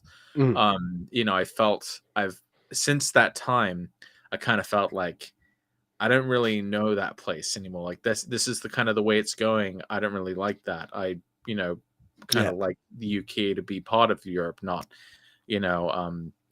distinguish, isolating itself in this way. And then of course, just a few months later, Trump won, and, I didn't feel very good about that either. The American side of myself as well, doesn't really appreciate it, doesn't really like the way this is going either. So in that year, I feel like I kind of lost my what remaining attachments I had to the idea of Yeah. identifying with a kind of like a nationality. And for Yeah. me, that's for me, a lot of people really associate me with being English because of the way I sound. But I'm like such an anti-monarchist. I don't, and I'm not on board, with Sure. this like nationalist Lots of people in England are, it's you not, know, I mean, and so I feel like that was a real kind of breaking point for me in terms of my connection to a national identity. And so for me, it was like kind of an interesting dividing line. It happened in my fourth right. house, and I kind of felt that way about it. Like I don't really, I don't really, I don't like that. I'm not on board with this. Gotcha. Because I felt like it wasn't just it was a statement on what kind of country it wanted to be. It wasn't just some abstract policy decision. I felt like it was really kind of a statement about whether the UK was going to be a country that was going to be like part of the world or not part of the world. Maybe that sounds dramatic. I'm sure there's going to be some Brexiteers on here, maybe who, think that's sort of over dramatic. Or those Remainers just whinging, but it left me with a really sour taste. Yeah. And No, for sure. That was just a depressing year altogether, politically speaking. Sure. Pretty astrology good to get officially. I didn't get disowned by England. I mean, I don't actually know what to be perfectly clear, I'm not actually sure what my national status is. You weren't speaking. You weren't speaking legally. You were speaking sort of like emotionally or spiritually. Emotionally, well, I don't actually know what my legal status is with the UK. I don't have I have an expired passport from when I was a kid. I haven't really renewed that. I haven't gone back, in such a long time. I was talking about my loss of my EU citizenship, my loss of being able to work and live and travel anywhere in Europe. That's what I lost. Yeah. And as a consequence, I feel like I also kind of lost that UK connection. Anyway. Yeah. So that's kind of I can relate. I mean, I sort of felt the ties with my homeland severed back in 1995, really. So that it was totally coincidental with my picking up astrology. Very much related. So yeah, who needs a homeland schmomeland, Well, in 1995, that would have been when there was a Mars retrograde in your first house, and you have Mars and Mars rules your fourth. It was a Mars retrograde that went from Virgo to Leo. So it was a Mars retrograde that touched on my whole stellium, or most of my stellium. And that was when I read my first astrology book. And yeah, it was right at that time that we were going to have our second referendum in Quebec. And I was done with Canada and Quebec as far as I was concerned. And yeah, sure enough, not too long after that, I left. Wow. And came back and left and came back and left. I was going to say, I've gone through eclipses in 1995 in Scorpio. You would have had Pluto finally leaving your fourth house. Yeah, Pluto went into Sagittarius like right in the early days of my astrology study. It was like March of 95, I believe. Pluto, and then Uranus went into Aquarius. Both of those ingresses happened just as I'm like reading my first 10 astrology books. So the fourth isn't just parents and your literal residence or a place you call home, but like your national origins as well, and connections to. Yeah, I mean it's so complicated where I'm from, because where I'm from, as far as they're concerned, I might as well be British, but but the British don't see me as being British.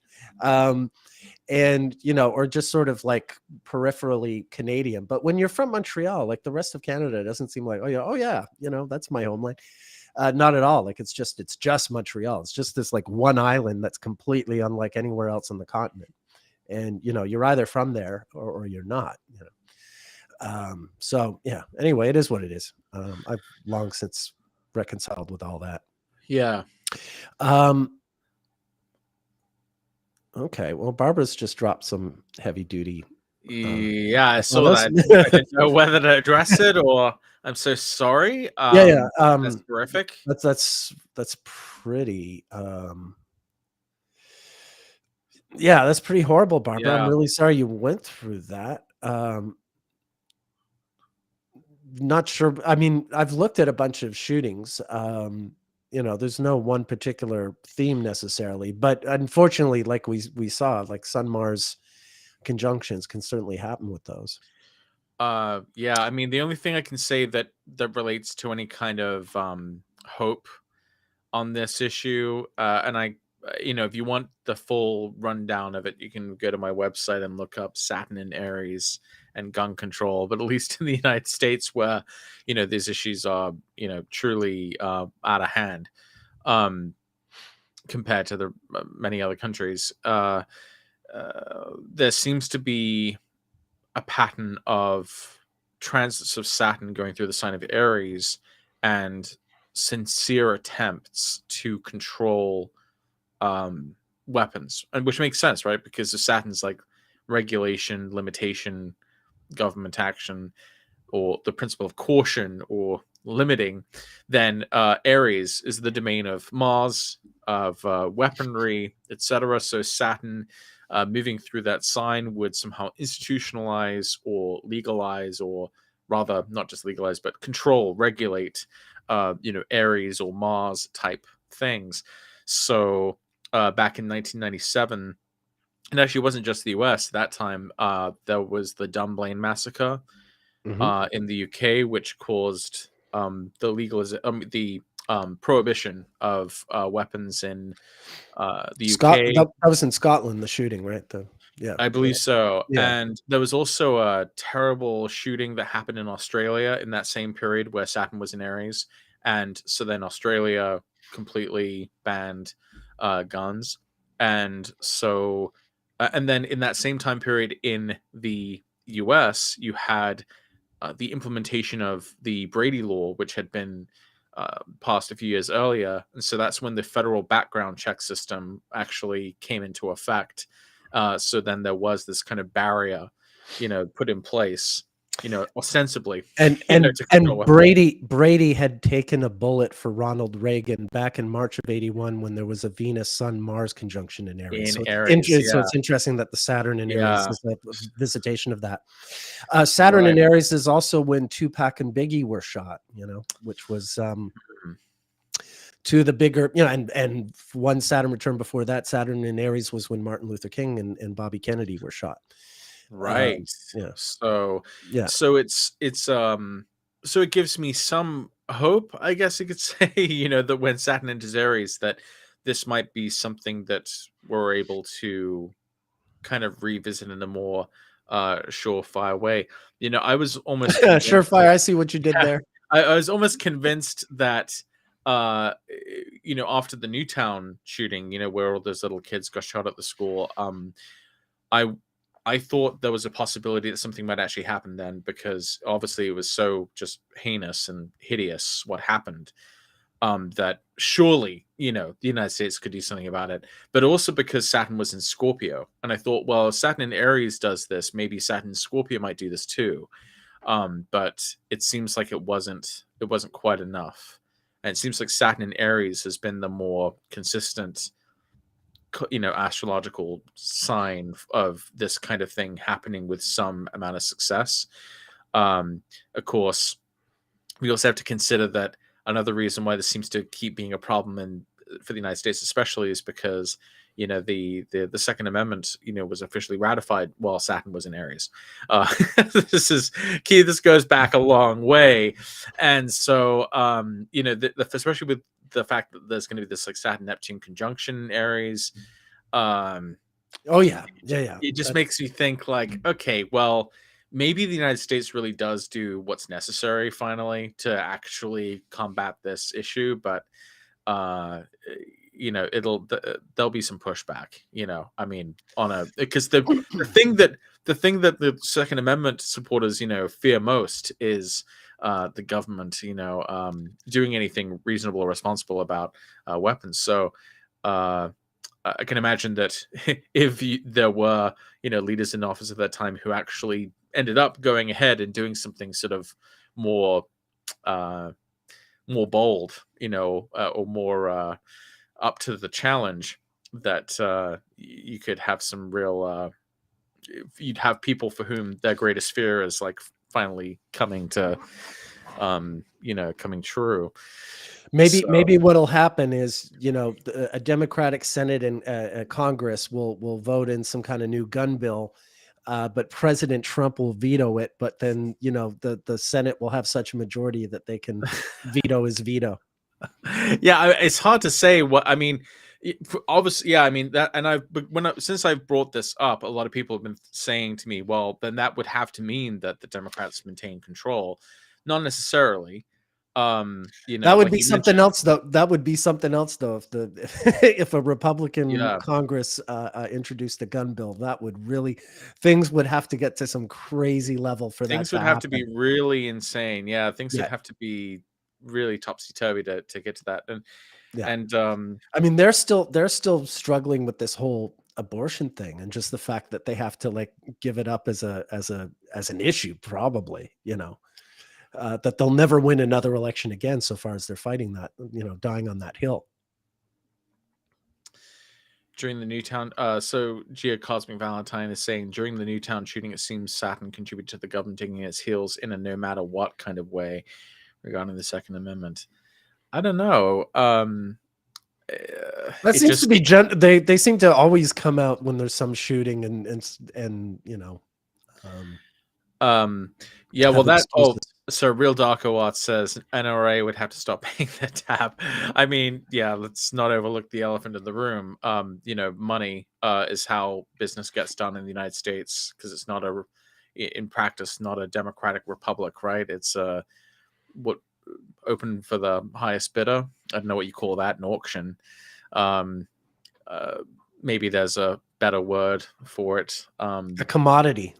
Plutocracy, kleptocracy,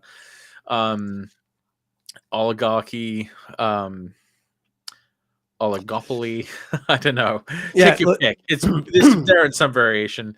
You go back 60 years, and the NRA were at the vanguard of wanting like good gun laws. Like things really unraveled. The NRA used to be in a very different sort of well, remember the only reason why there were gun control laws passed in the late-ish 60s when Saturn the Black Panthers. Just because of the Black Panthers. And that did happen. That happened. The Black Panthers showed up at the California State Capitol in May of 1967, which is just after Saturn has gone into Aries. That's a really good point, actually. I'm realizing that's got to be like a month or two into Saturn being in Aries, sometime in the spring of 67. Yeah. And I know it's May of 67. So yeah, and that is the thing. Like, until the Black Panthers did that, it really wasn't much of an issue. Then it was like, oh, really? You can do that? We should, right. People suddenly had a very strong interest in open carry. Right. Well, and I think this is made really clear about the fact that, the NRA was totally silent about the death of Philando Castile, who was a black man who legally owned a weapon. I think was even a member of the NRA, but he was gunned down by police in a routine traffic stop type situation, and NRA was silent about that. So it's like I mean, maybe that's another thing that might happen, perhaps if disenfranchised groups or minority groups become armed. That probably would spur a change in shift in tone in the NRA. It's horrible to or just more of these, like, we know these militias are out there. We saw some of that come about during the January 6th thing, but there are people in the country who they've got good stockpiles of weapons, and they, for whatever reason, they gave January 6th a miss, so they're still on the loose, and it's just a matter of time before it's like in the playwrights and screenwriters, they always say, like, if you have a gun introduced in the first act, Chekhov's gun, it's going to be Chekhov's gun, it's going to be used by the third act, and life is kind of like that. Like, you don't stockpile all these guns and just not sort of use them at some point. That's terrified me though about the nuclear this Well, yeah, Chekhov's nuclear bomb.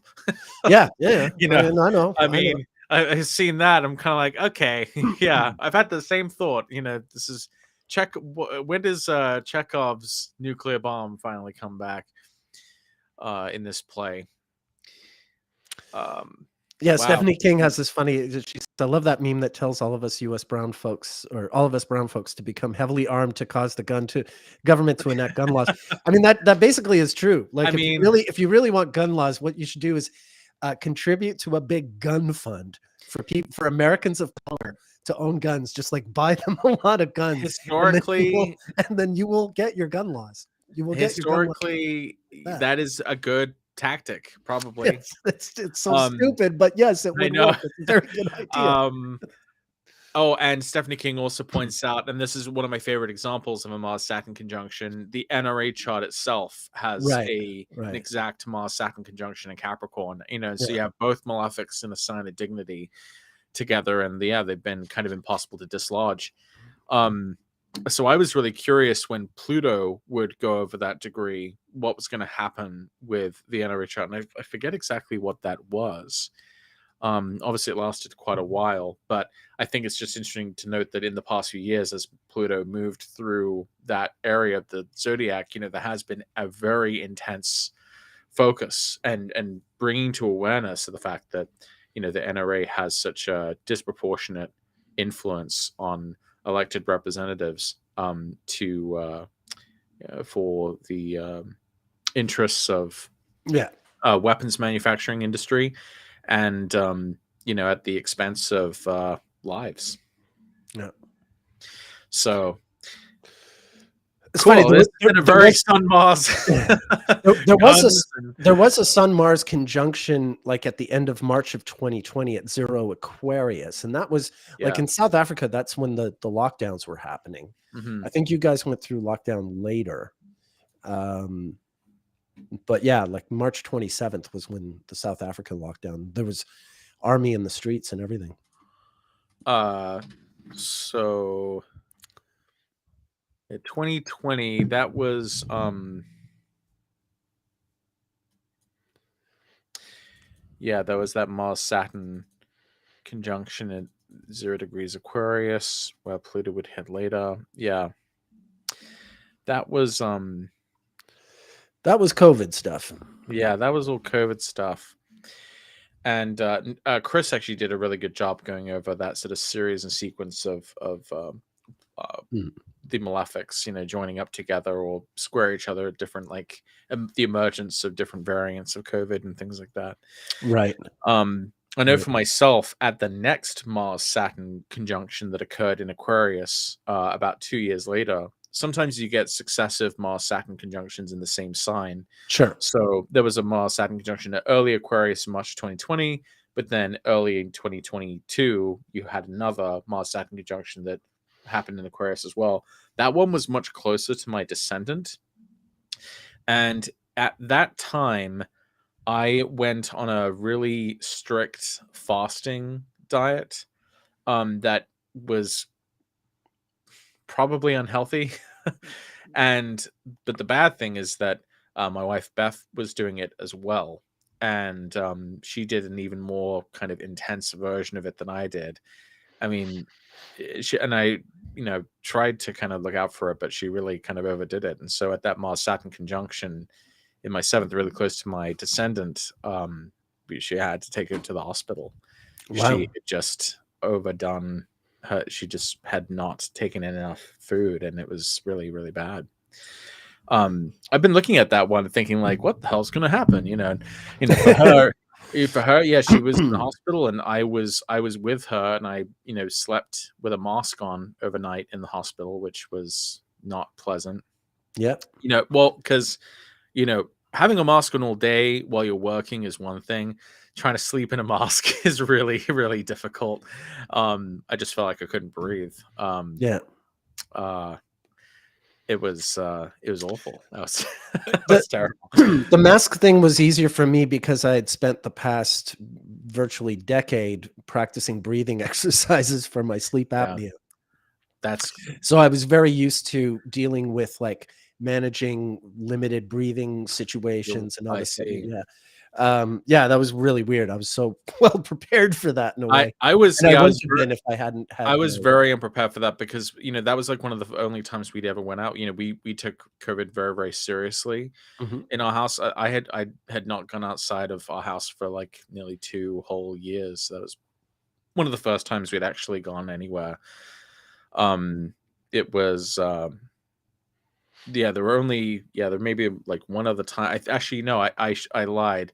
At the Mars-Saturn opposition, the week of the Mars-Saturn opposition, COVID numbers were at a low, and that was when we had just happened to plan this trip to Colorado, which was supposed to be like the farewell trip for her mother, who we knew was dying, but Right. we didn't know exactly when she did.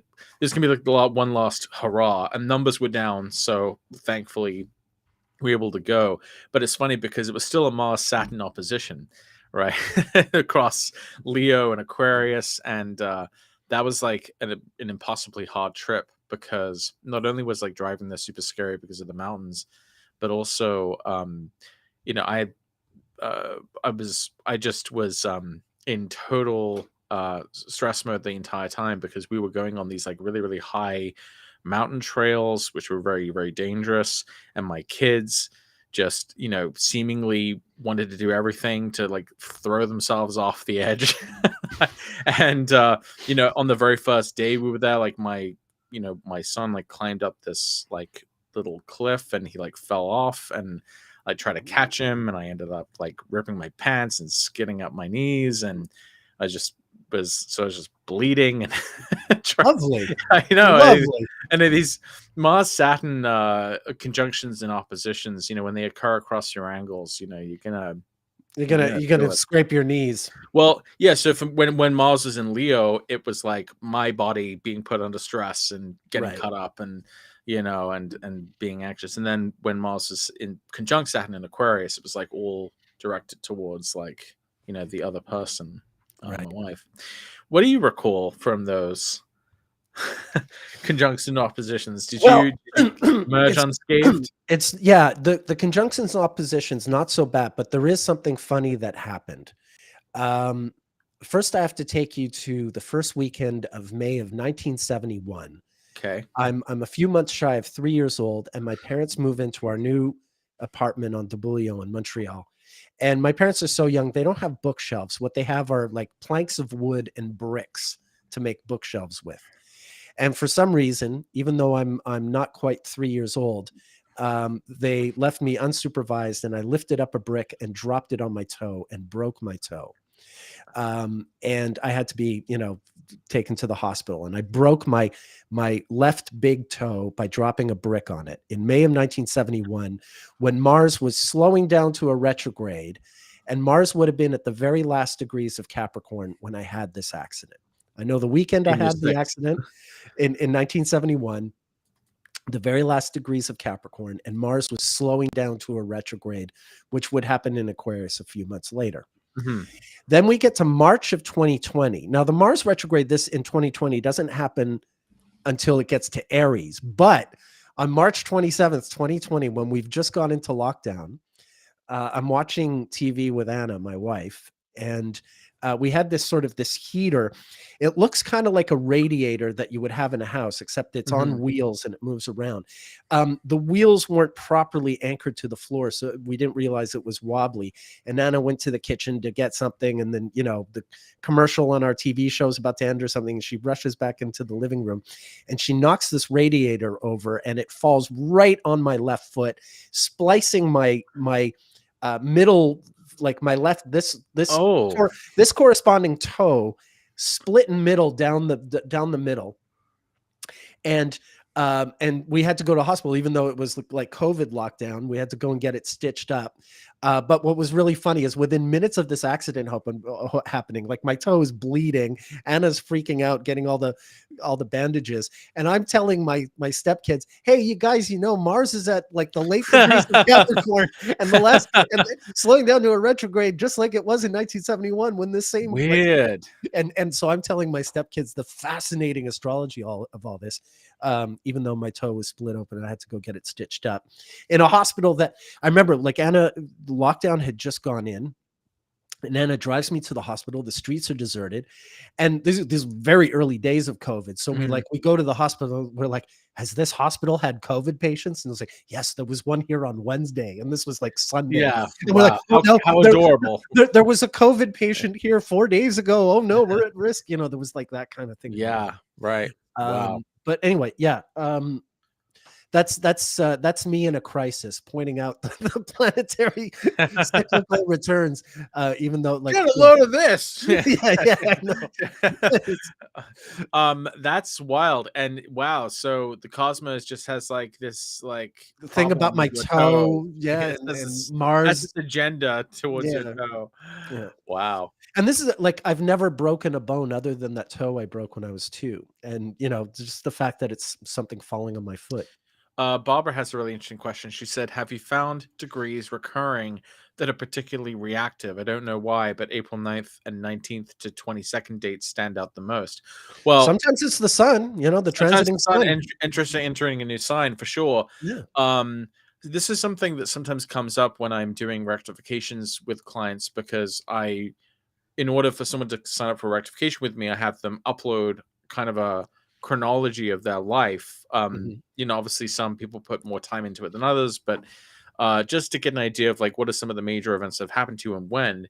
And it's interesting because for some people who go really deep into that project, they end up discovering odd things like this that they didn't notice. Like there was one person I remember who had so many like negative events that are centering around like one particular month, where like just year after year this same kind of thing gets hit, and they end up having this similar kind of experience. And so when you see date repetitions like that, especially, you kind of know that's probably going to be a solar phenomenon that's like an annual thing, because the sun goes through the same degrees roughly in the same calendar dates a year. So you do when you develop your own chronology, kind of like what Nick has tried to do with like every famous person who's ever existed, you end up discovering weird connections in your life like that, and when you look at your own life like that, it's really wild what you can find. And so it's not entirely surprising to hear that you've discovered certain patterns. Yeah, like the transiting sun, does have its power, and I've seen that. It's not true for absolutely everybody, but you get those people that if they've got like Saturn at 16 Aries, whenever the sun is at 16 Aries, something very Saturnian happens. Yeah, you definitely. One really weird thing, and maybe you've noticed this because you have this very similarly to my wife Beth. But my wife Beth, she has Leo rising with the sun and Leo rising, so she's like ultra sort of solar chart. And something that we've noticed, and we only noticed this because of this feature on Facebook. If you're still on Facebook, there's this feature called Memories, where it will bring up past things that you've posted on that same day in previous years. So I can't tell you the number of times that something that she did several years ago on the same date ends up happening again, almost exactly the same way. Like really stupid things. Like, there'll be like one day where she gives me a haircut, and then we look back in the memories, and she gets a haircut, and she's had a haircut, and like in another year she had a haircut. There was another one where she would like work on a big like sort of crafts project, and so like past years she would have done something very similar past years. There was another particular day that just blew my mind. I forget exactly when in the year this is like close to like late Taurus, I believe. when the sun gets to late Taurus, she's been in like 3 separate incidents where she has saved an animal from being eaten by another animal. Um, Wow. like, so there was one time where like a chicken was about to have its head bitten on by like a dog, and she like saved the chicken from the dog. And then on that almost that same day, like a couple years later, like she ended up saving the chickens from some other predator. Like it's just this keeps happening. Where She's the reverse of the little old lady who swallowed a fly. right, She's the reverse of that. The other kind of wild Stephanie King says, I love FB memories for Astro hindsight into It's transits. true. No, It's yeah. quite amazing. I've seen things like this. None that I can sort of recall specifically, but yeah, they're dumb things like the haircuts year after year. And you know, maybe part of it's like, I mean, I'm sure like a skeptic would look at this and just say, okay, this is just like pattern recognition. But like some of these things are so we weird. always get that. Oh yes, we always save, you know, animals from being killed at Lake Taurus. You know that, you know, we always do that, don't we? Mm. But the other thing that seems to be so important for Beth is when the sun ingresses into a new sign, she like goes into like a different mode, and there's often like weird things that happen right around the time of the ingress that kind of almost announce that we've arrived. Like I remember last year the sun entered Leo, and it out of nowhere seemingly this like giant sunflower had emerged and was like just waving at us through the window, you know, of our living room. It's like one lone sunflower that seemingly appeared overnight. But on the day the sun ingressed, it kind of was there. It's like, okay, what is this, you know? And then in that time, she often when the sun's in Leo, she often does like a creative project. So like last year she like auditioned for a show to perform in. You know, that was kind of her big like sun and Leo thing. And then when the sun goes into Virgo, she often takes on like a big like major project. Her least favorite part of the year is January, February, right? When sun's in Aquarius. So it seems like literally because she's represented by the sun, she seems to just be very like in tune with these annual events. And I would think it would be similar for you, you know, as a sun ruled individual, but the sun rising, you would have kind of a closer connection to like eclipses and solar events like this. Yeah, I don't. Maybe you would think I'd be more aware of it. Definitely some solar transits. Yes, I don't think I'm as extreme as Beth though. You know, I think that at the end of the day, like, I mean, my chart is technically nocturnal, although, you know, like for ZR, it works as it works better treating my chart as a diurnal one. But my chart is just weird because there's a angular Taurus moon at the top and an angular sun below the horizon, and yeah, they're kind of like duking it out, if you will. Right. So I think probably, you know, I would have to be a lot more aware of sort of lunar things. But yeah, to some degree I'd say that this is relatable, but I don't think I'm as like sort of extreme as Beth. Yeah, hers is really uncanny. And much more so than even for myself. She is just like really locked in to the sun and what it's doing. You know, the sun just had this eclipse in her third house, and so she's been in talks with her sister for her to move out here as well. Like that's what's been happening with the eclipses through the fourth and going into the third. It's been all about sort of getting the family kind of out here after the passing of her mother, which was another big storyline that happened through those eclipses in her fourth house. So yeah, I mean, it's yeah, I mean, eclipses in general are big, but it seems like especially for people who have like the luminaries in these kind of angular places, I would think that they would kind of show up in a big way, in the same way we've seen for, you know, other planetary combinations when people are born at those kind of turning points of those cycles. The recurrences and stuff. Yeah, for sure. Yeah. Well, we should touch on a few comments before we wrap up here. There've been a lot of really good ones, and some that we've just sort of blazed over because we were talking. Yeah, sorry. No, it's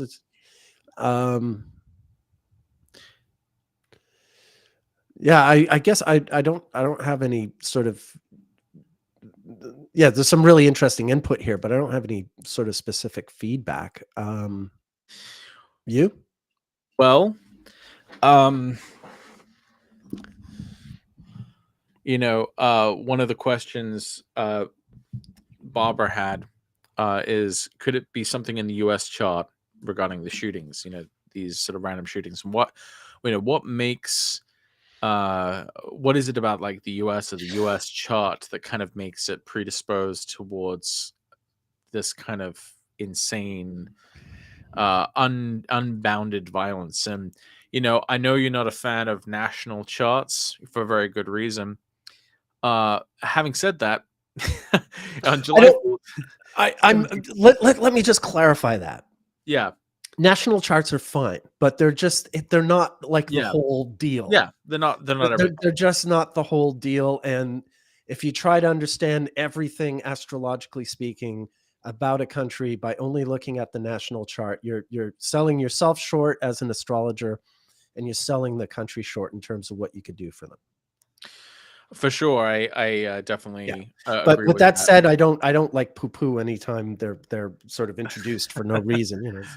Sure. All right. Well, thank you for that clarification. Yeah. I was just going to say that if you do look at July 4th, 1776, then you do see that Mars is in Gemini, co-present with Uranus in Gemini. 2 years before that, you'll see there would have been a Mars-Uranus conjunction really close to the beginning of Gemini, if I'm correct. Yeah, like in June of 1774. Was that a year before the declaration of the necessity of taking up arms? Yeah, that's in 75. In 74, there's still the coercive acts, the Quartering Act and the Quebec Act and all these things that King George III is signing into law, that when they find out about it in the colony, they get upset about and rebel against it. So it's sort of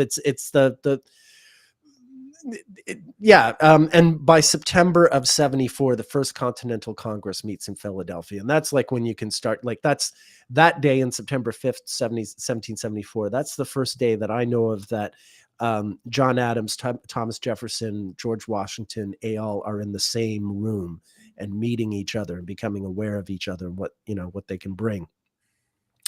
So yeah, I mean, it's the earliest days of the Revolutionary War, but the war itself has not happened yet. People still think this is a manageable situation. Yeah, I mean, another way to think of this is maybe that it's not just rooted in the national chart, but also as if we do look at it as maybe a more modern phenomenon. I think it's interesting when we look at, for example, like when the AK-47 was first tested, which seems to be like the weapon of choice for these mass murdering assholes. Well, that's a Soviet gun. It happened. I found the date of it, and I forget the exact. I think it's sometime in 1947 because it was a Mars-Saturn Pluto conjunction in Leo. Right. Yeah, it says design 1946 to 48 on the wiki page. Yeah, so there's a specific date where it was like first tested, and on that day you have Mars, Saturn, and Pluto with Leo.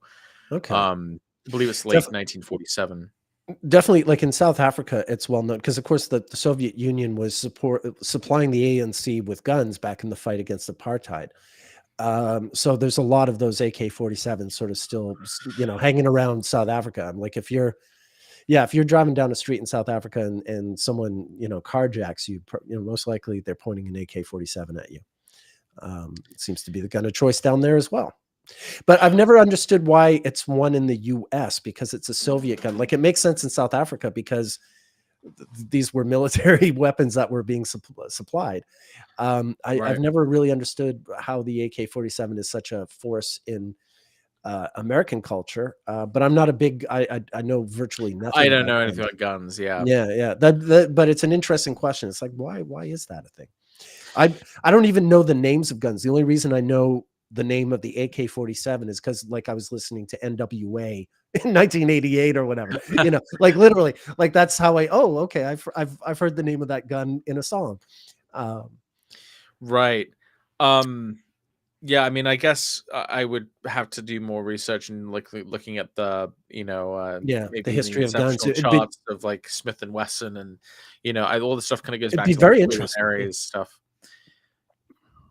I come up against it because I study a lot of military history, but the like military historians proper are like really into like the guns and the maneuvers and all this stuff, whereas I tend to be more about the diplomatic actions behind the scenes, less about sort of the combat. But anyway, So yeah, why the US has this particular kind of issue with unbounded weaponry? I mean, yeah, my best guess, if we're using a national chart, would be like, yeah, July 4th, 1776 does put Mars and Uranus in the same sign. We know that Mars in Gemini, especially retrograde, can be, a big deal for the United States. This past one certainly was. And that kind of ties into its history with Uranus and Gemini, which we know from the nodes, looking at the planetary nodes, that part of the reason for that may be because it's when Uranus is actually moving north of the sun's path when it's in Gemini, and that's why it's kind of this starting point, a beat one, for a really long story or piece of music, involving Uranus.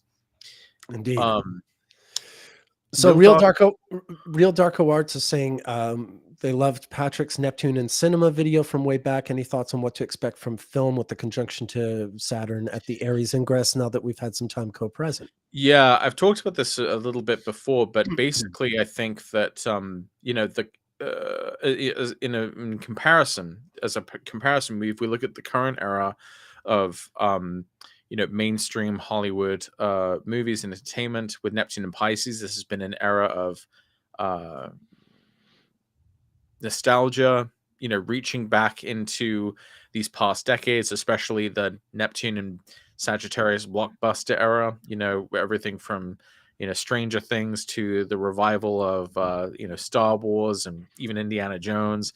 You have Well, this, even things like Barbie and Oppenheimer have yeah, their own sort of sense of nostalgia to sure. them. You have this, basically you have this like media landscape that's kind of dominated by this kind of like Disney, Marvel, Star Wars complex.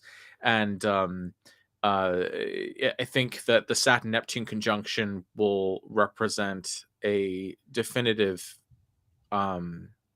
closure in some ways to it'll really be the end of that kind of Neptune and Pisces heyday of this type of movie making and interconnected storytelling and movie universes. And in fact, I think the last Avengers movie that's been scheduled so far, the Secret Wars movie, is scheduled for like 2025 or 2026, right on time for this Saturn Neptune conjunction.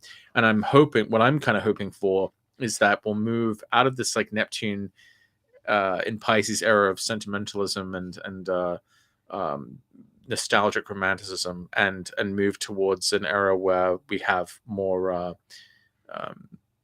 innovation. sovereign directors, Yeah. new ideas and new what's the word, new auteurs, auteur driven cinema. And I think part of that won't just be top down, like new Kubrick's on the scene and stuff, but it might even be driven through like VR and like interactive storylines where like you yourself are like the storyteller, and you yourself are kind of guiding the action and being part of it. And because we know the Aries has this connection to um like the triumph of the individual, and that's really distinct from Pisces, which is just like, here's just this like wave of this dream world just like wash over you, Right. but like Aries is like taking action and achieving things and attacking things with kind of urgency. And so I think that in Saturn conjunct Neptune in Aries is going to be like a resounding gong sounding the kind of end of this current era of entertainment, and in with a really brand new way of approaching entertainment and with a singular the new visions and new auteurs and new um directors and new storylines, new franchises. thing, will go beyond, the kind of Marvel, Disney, Star Wars dominance and towards more individualized novel contributions to film and cinema. Right. I think about like when Neptune made its ingress to Libra in 1943, you're getting like film noir. You're getting this sort of like stripped down. You're coming from like all the frills of 30s Hollywood and the glamour, what have you. And, for various reasons, this also kind of happens in music as well. Everything gets sort of pared down. You go from big orchestras to small little jazz groups. And similarly in cinema, you go from like Gone with the Wind and Wizard of Oz to, little sort of cinema film noir movies, Bogart and, Orson Welles and, that all that sort of coming in. So yeah, and I think Aries is really sort of about innovation, about sort of doing what no one has done before, going where no one has gone before.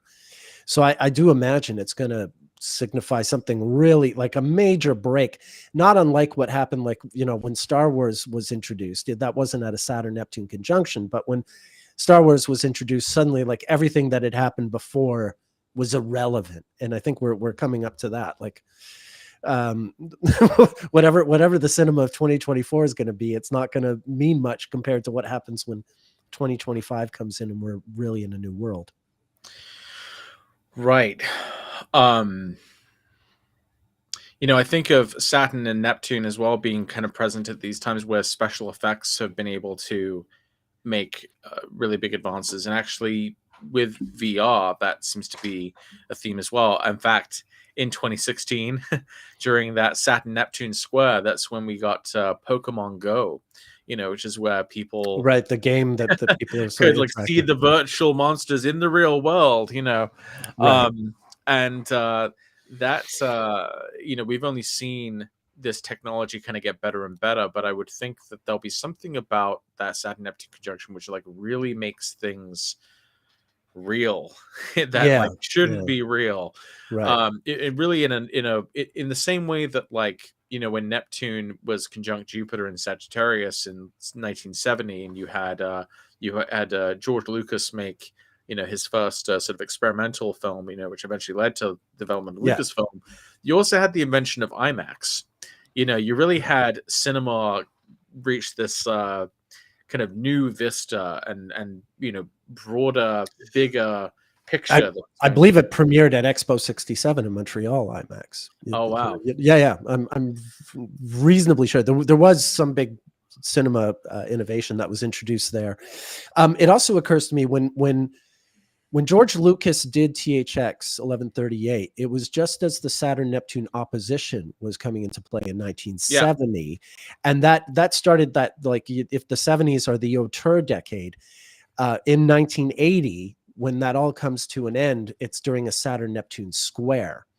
That's when there was this movie Heaven's Gate by Michael Cimino that came out that lost a lot of money. It's not a bad movie, but it went way over budget. It was kind of, it was when the studios decided they weren't going to let these, film directors run the world anymore. And so, this is Francis Ford Coppola came out with Apocalypse Now, which was an unexpected hit, but then, his next movie, One from the Heart, was similarly sort of like kind of a fail, and all his clout was taken from him. And then George Lucas is like the flip side of that, where he's like, gee, I never want to direct a movie ever again. I've like ruined the industry that I love. Well, actually, that's really interesting. I feel in some ways I feel really bad for George Lucas. Yeah, me too. Because he is he's really an artist, and he really has never let go of that. Nope. And he just happens to have this instinct to make things that make billions of dollars. Yeah. Like, most of the time, his ideas, but it's all come from like an authentic artistic vision. And, even when people didn't like it, he never sort of compromised. He always kind of did exactly kind of what he wanted to do. But that is the key to, he's first and foremost like an experimental filmmaker. Yeah. And like if you don't understand grand that, irony. if you don't understand that, you don't know anything about him. Yeah, he's like so absolutely. If you meet like a 20-year-old George Lucas, the last thing you expect is that he's going to be the future of the cinema industry. Right. You think he's always going to be some like, possibly influential, but probably like, obscure Right, experimental yeah. filmmaker. So he starts Lucasfilm shortly after Neptune enters Sagittarius, and then of course 7 years later he comes out with Star Wars. A couple of years later after that, Empire Strikes Back, and then finally 1983. Yeah, We during get the Sun-Mars conjunction in Gemini. you get Return of the Jedi. Well, then that's when Neptune leaves Sagittarius. Right. Neptune enters Capricorn in like 1994. So that Neptune Sagittarius Pisces almost perfectly encapsulates that kind of first era of George's career. And then you get Neptune and Capricorn period, which is largely like when you had the sort of fanfic, the expanded universe, come out of Star Wars. But but everything was also, at the it was more about the toys and the McDonald collectible cups and the all that stuff. But then Neptune moves into Aquarius in like 1996. And this is when George is hard at work creating the prequels. Right. Yeah. And those movies, whatever you think of the prequel movies, were another.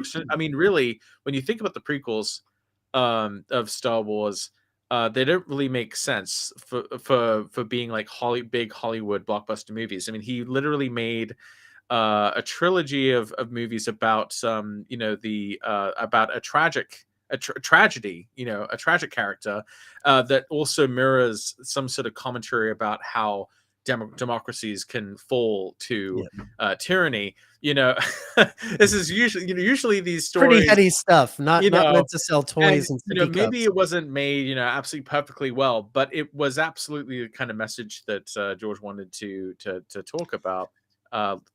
And when it comes to the younger generation, they love those movies more than our Star Wars movies. So it's just that. I mean, I grew up with the old ones, but I liked the prequels.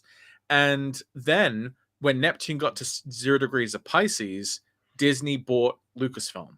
So this is like a Neptune square since Lucasfilm itself was created, and this kicks off the whole Disney Star Wars era, creating the sequels, and that had some issues. Saturn squared Neptune for a lot of those times, and it wasn't quite as those kind of fell flat on the face. And they had some success with like Mandalorian and with some of the sort of Disney Plus shows, but that's kind of how I see the. Thankfully, no one's blaming Ms. Kennedy for any of this. No one's getting on her case about it or anything. Empire Strikes Back was a Saturn Neptune square movie, which I also find kind of interesting, and that's actually the most critically acclaimed one. Yeah. I mean, it's an interesting point that you make. I think you're absolutely right. Like the transit of Neptune through Sagittarius really does beautifully bookend his life from like the failure of THX. Like when he filmed THX, Neptune was still in Scorpio, but by the time the movie studio is telling him like, this is a dud, forget about it, Neptune has gone into Sagittarius, and it does stay there until just before or just after the release of Return of the Jedi. Neptune in Sagittarius really captures all of those kind of blockbuster. That's where we even get that word. That's when it kind of came about. Was Jaws and Star Wars having lineups around the block. Jaws, Star Wars, Indiana Jones. You get E.T. coming out when Neptune was on Spielberg's moon. You get all of these stories about galaxies far away, or you get the Star Trek kind of becomes popular, after the TV series coming. You get all the movies coming out in the Neptune Sagittarius era. So you get these, and then in the real world, even outside of fiction, you get Voyager being released, the furthest man-made object ever. You have Carl Sagan, Cosmos coming out in Neptune was on his sun, I believe, when he came out. Yeah, with that. I think he said as much when he had this. No, I'm joking. I mean, he would. And Neptune's on my sun. He didn't say it, but so when he did Cosmos, Neptune was on his sun in Sagittarius, and so he was also kind of hooking into this a kind of this Neptunian sort of optimism and sense of adventure. And the Neptune and Pisces period has been very like has been really drawing from that Neptune and Sagittarius well, you know, like Neptune Well, and even Pisces kind of. you're reminding me, like even like most of the Marvel movies are drawing from comic episodes that were published when Neptune was in Sagittarius. Like that Yeah. really was sort of like the hot age for Marvel comics. Like, so a lot of it's true. You're reminding me, like even before Neptune went into Pisces, like even the like, you know, the X-Men stuff and what have you, right, draws from like the early 80s, you know, the whole, and Dark Phoenix. that's another whole thing, you know, because Right. the Disney Corporation started in the same year that Stan Lee was born.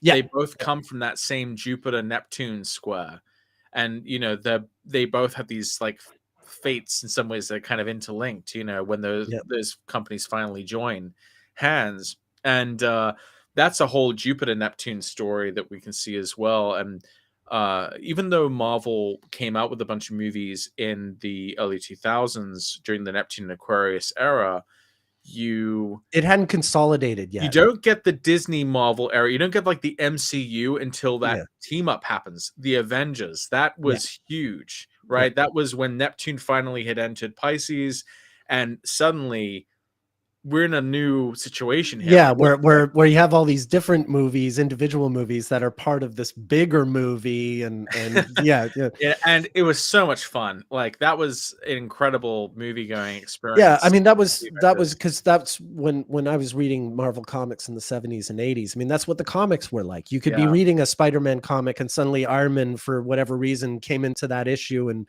helped Spider-Man out, and then split, and you know, like that was part of the deal, and so it was a really interesting thing for them to do. I want to wrap this up, but I want to. I'm going to give you guys a teaser. There is a great musician who is sort of like the music version of George Lucas when it comes to the transit of Neptune through Sagittarius. There's someone who goes through this incredible ascension when Neptune goes into Sagittarius, and he has this. Yes. Yes. Well done. And I want to talk about that story, but you guys should remind me next week for next live stream. And I'll tell you that because there's some really interesting stuff there. But good job, Patrick. Yeah. I mean, who else could I about? But yeah. But Bowie's life when Neptune is in Sagittarius. Sagittarius is probably his midheaven sign, although like it's kind of vague. He probably has Venus post retrograde on the midheaven in Sagittarius, and it's probably Neptune going over that Venus midheaven when the whole Ziggy Stardust thing happens. Yeah, Neptune Sag is very glam. Yeah. Oh yeah. We'll get back into that next week if people want me to talk about David, the astrology of Bowie. Oh no, I think I would be very stoked. All right, cool. Well, this has been fun, Watson. As always, see, we never know what we're going to talk about, and we always come up with something. That's what I love about doing this. All right, so who are you, Watson? I'm Patrick Watson. I'm an astrologer. You can find out more information about me, my articles, my services, what I do at my website, patrickwatsonAstrology.com, and you can find me on most social media sites at pwatsonastro. Fantastic. And I'm Nick Dagan Best. You can find me at nickdaganbestastrologer.com.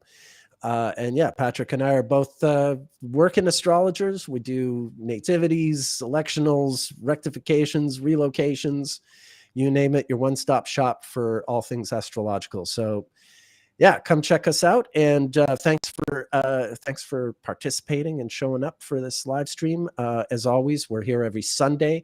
I'm doing my solo live stream tomorrow. If you guys are interested in that, stay tuned for my solo stream tomorrow. And yeah, Patrick, I'll see you next week. Thank you as always. It's been, I love talking to this guy. I mean, this is just, oh, thank you. I love talking to you too. Yeah. This is great. All right. Have a great week, folks. I hope to see you guys tomorrow at my solo stream. Have a fantastic week, Watson. And yeah.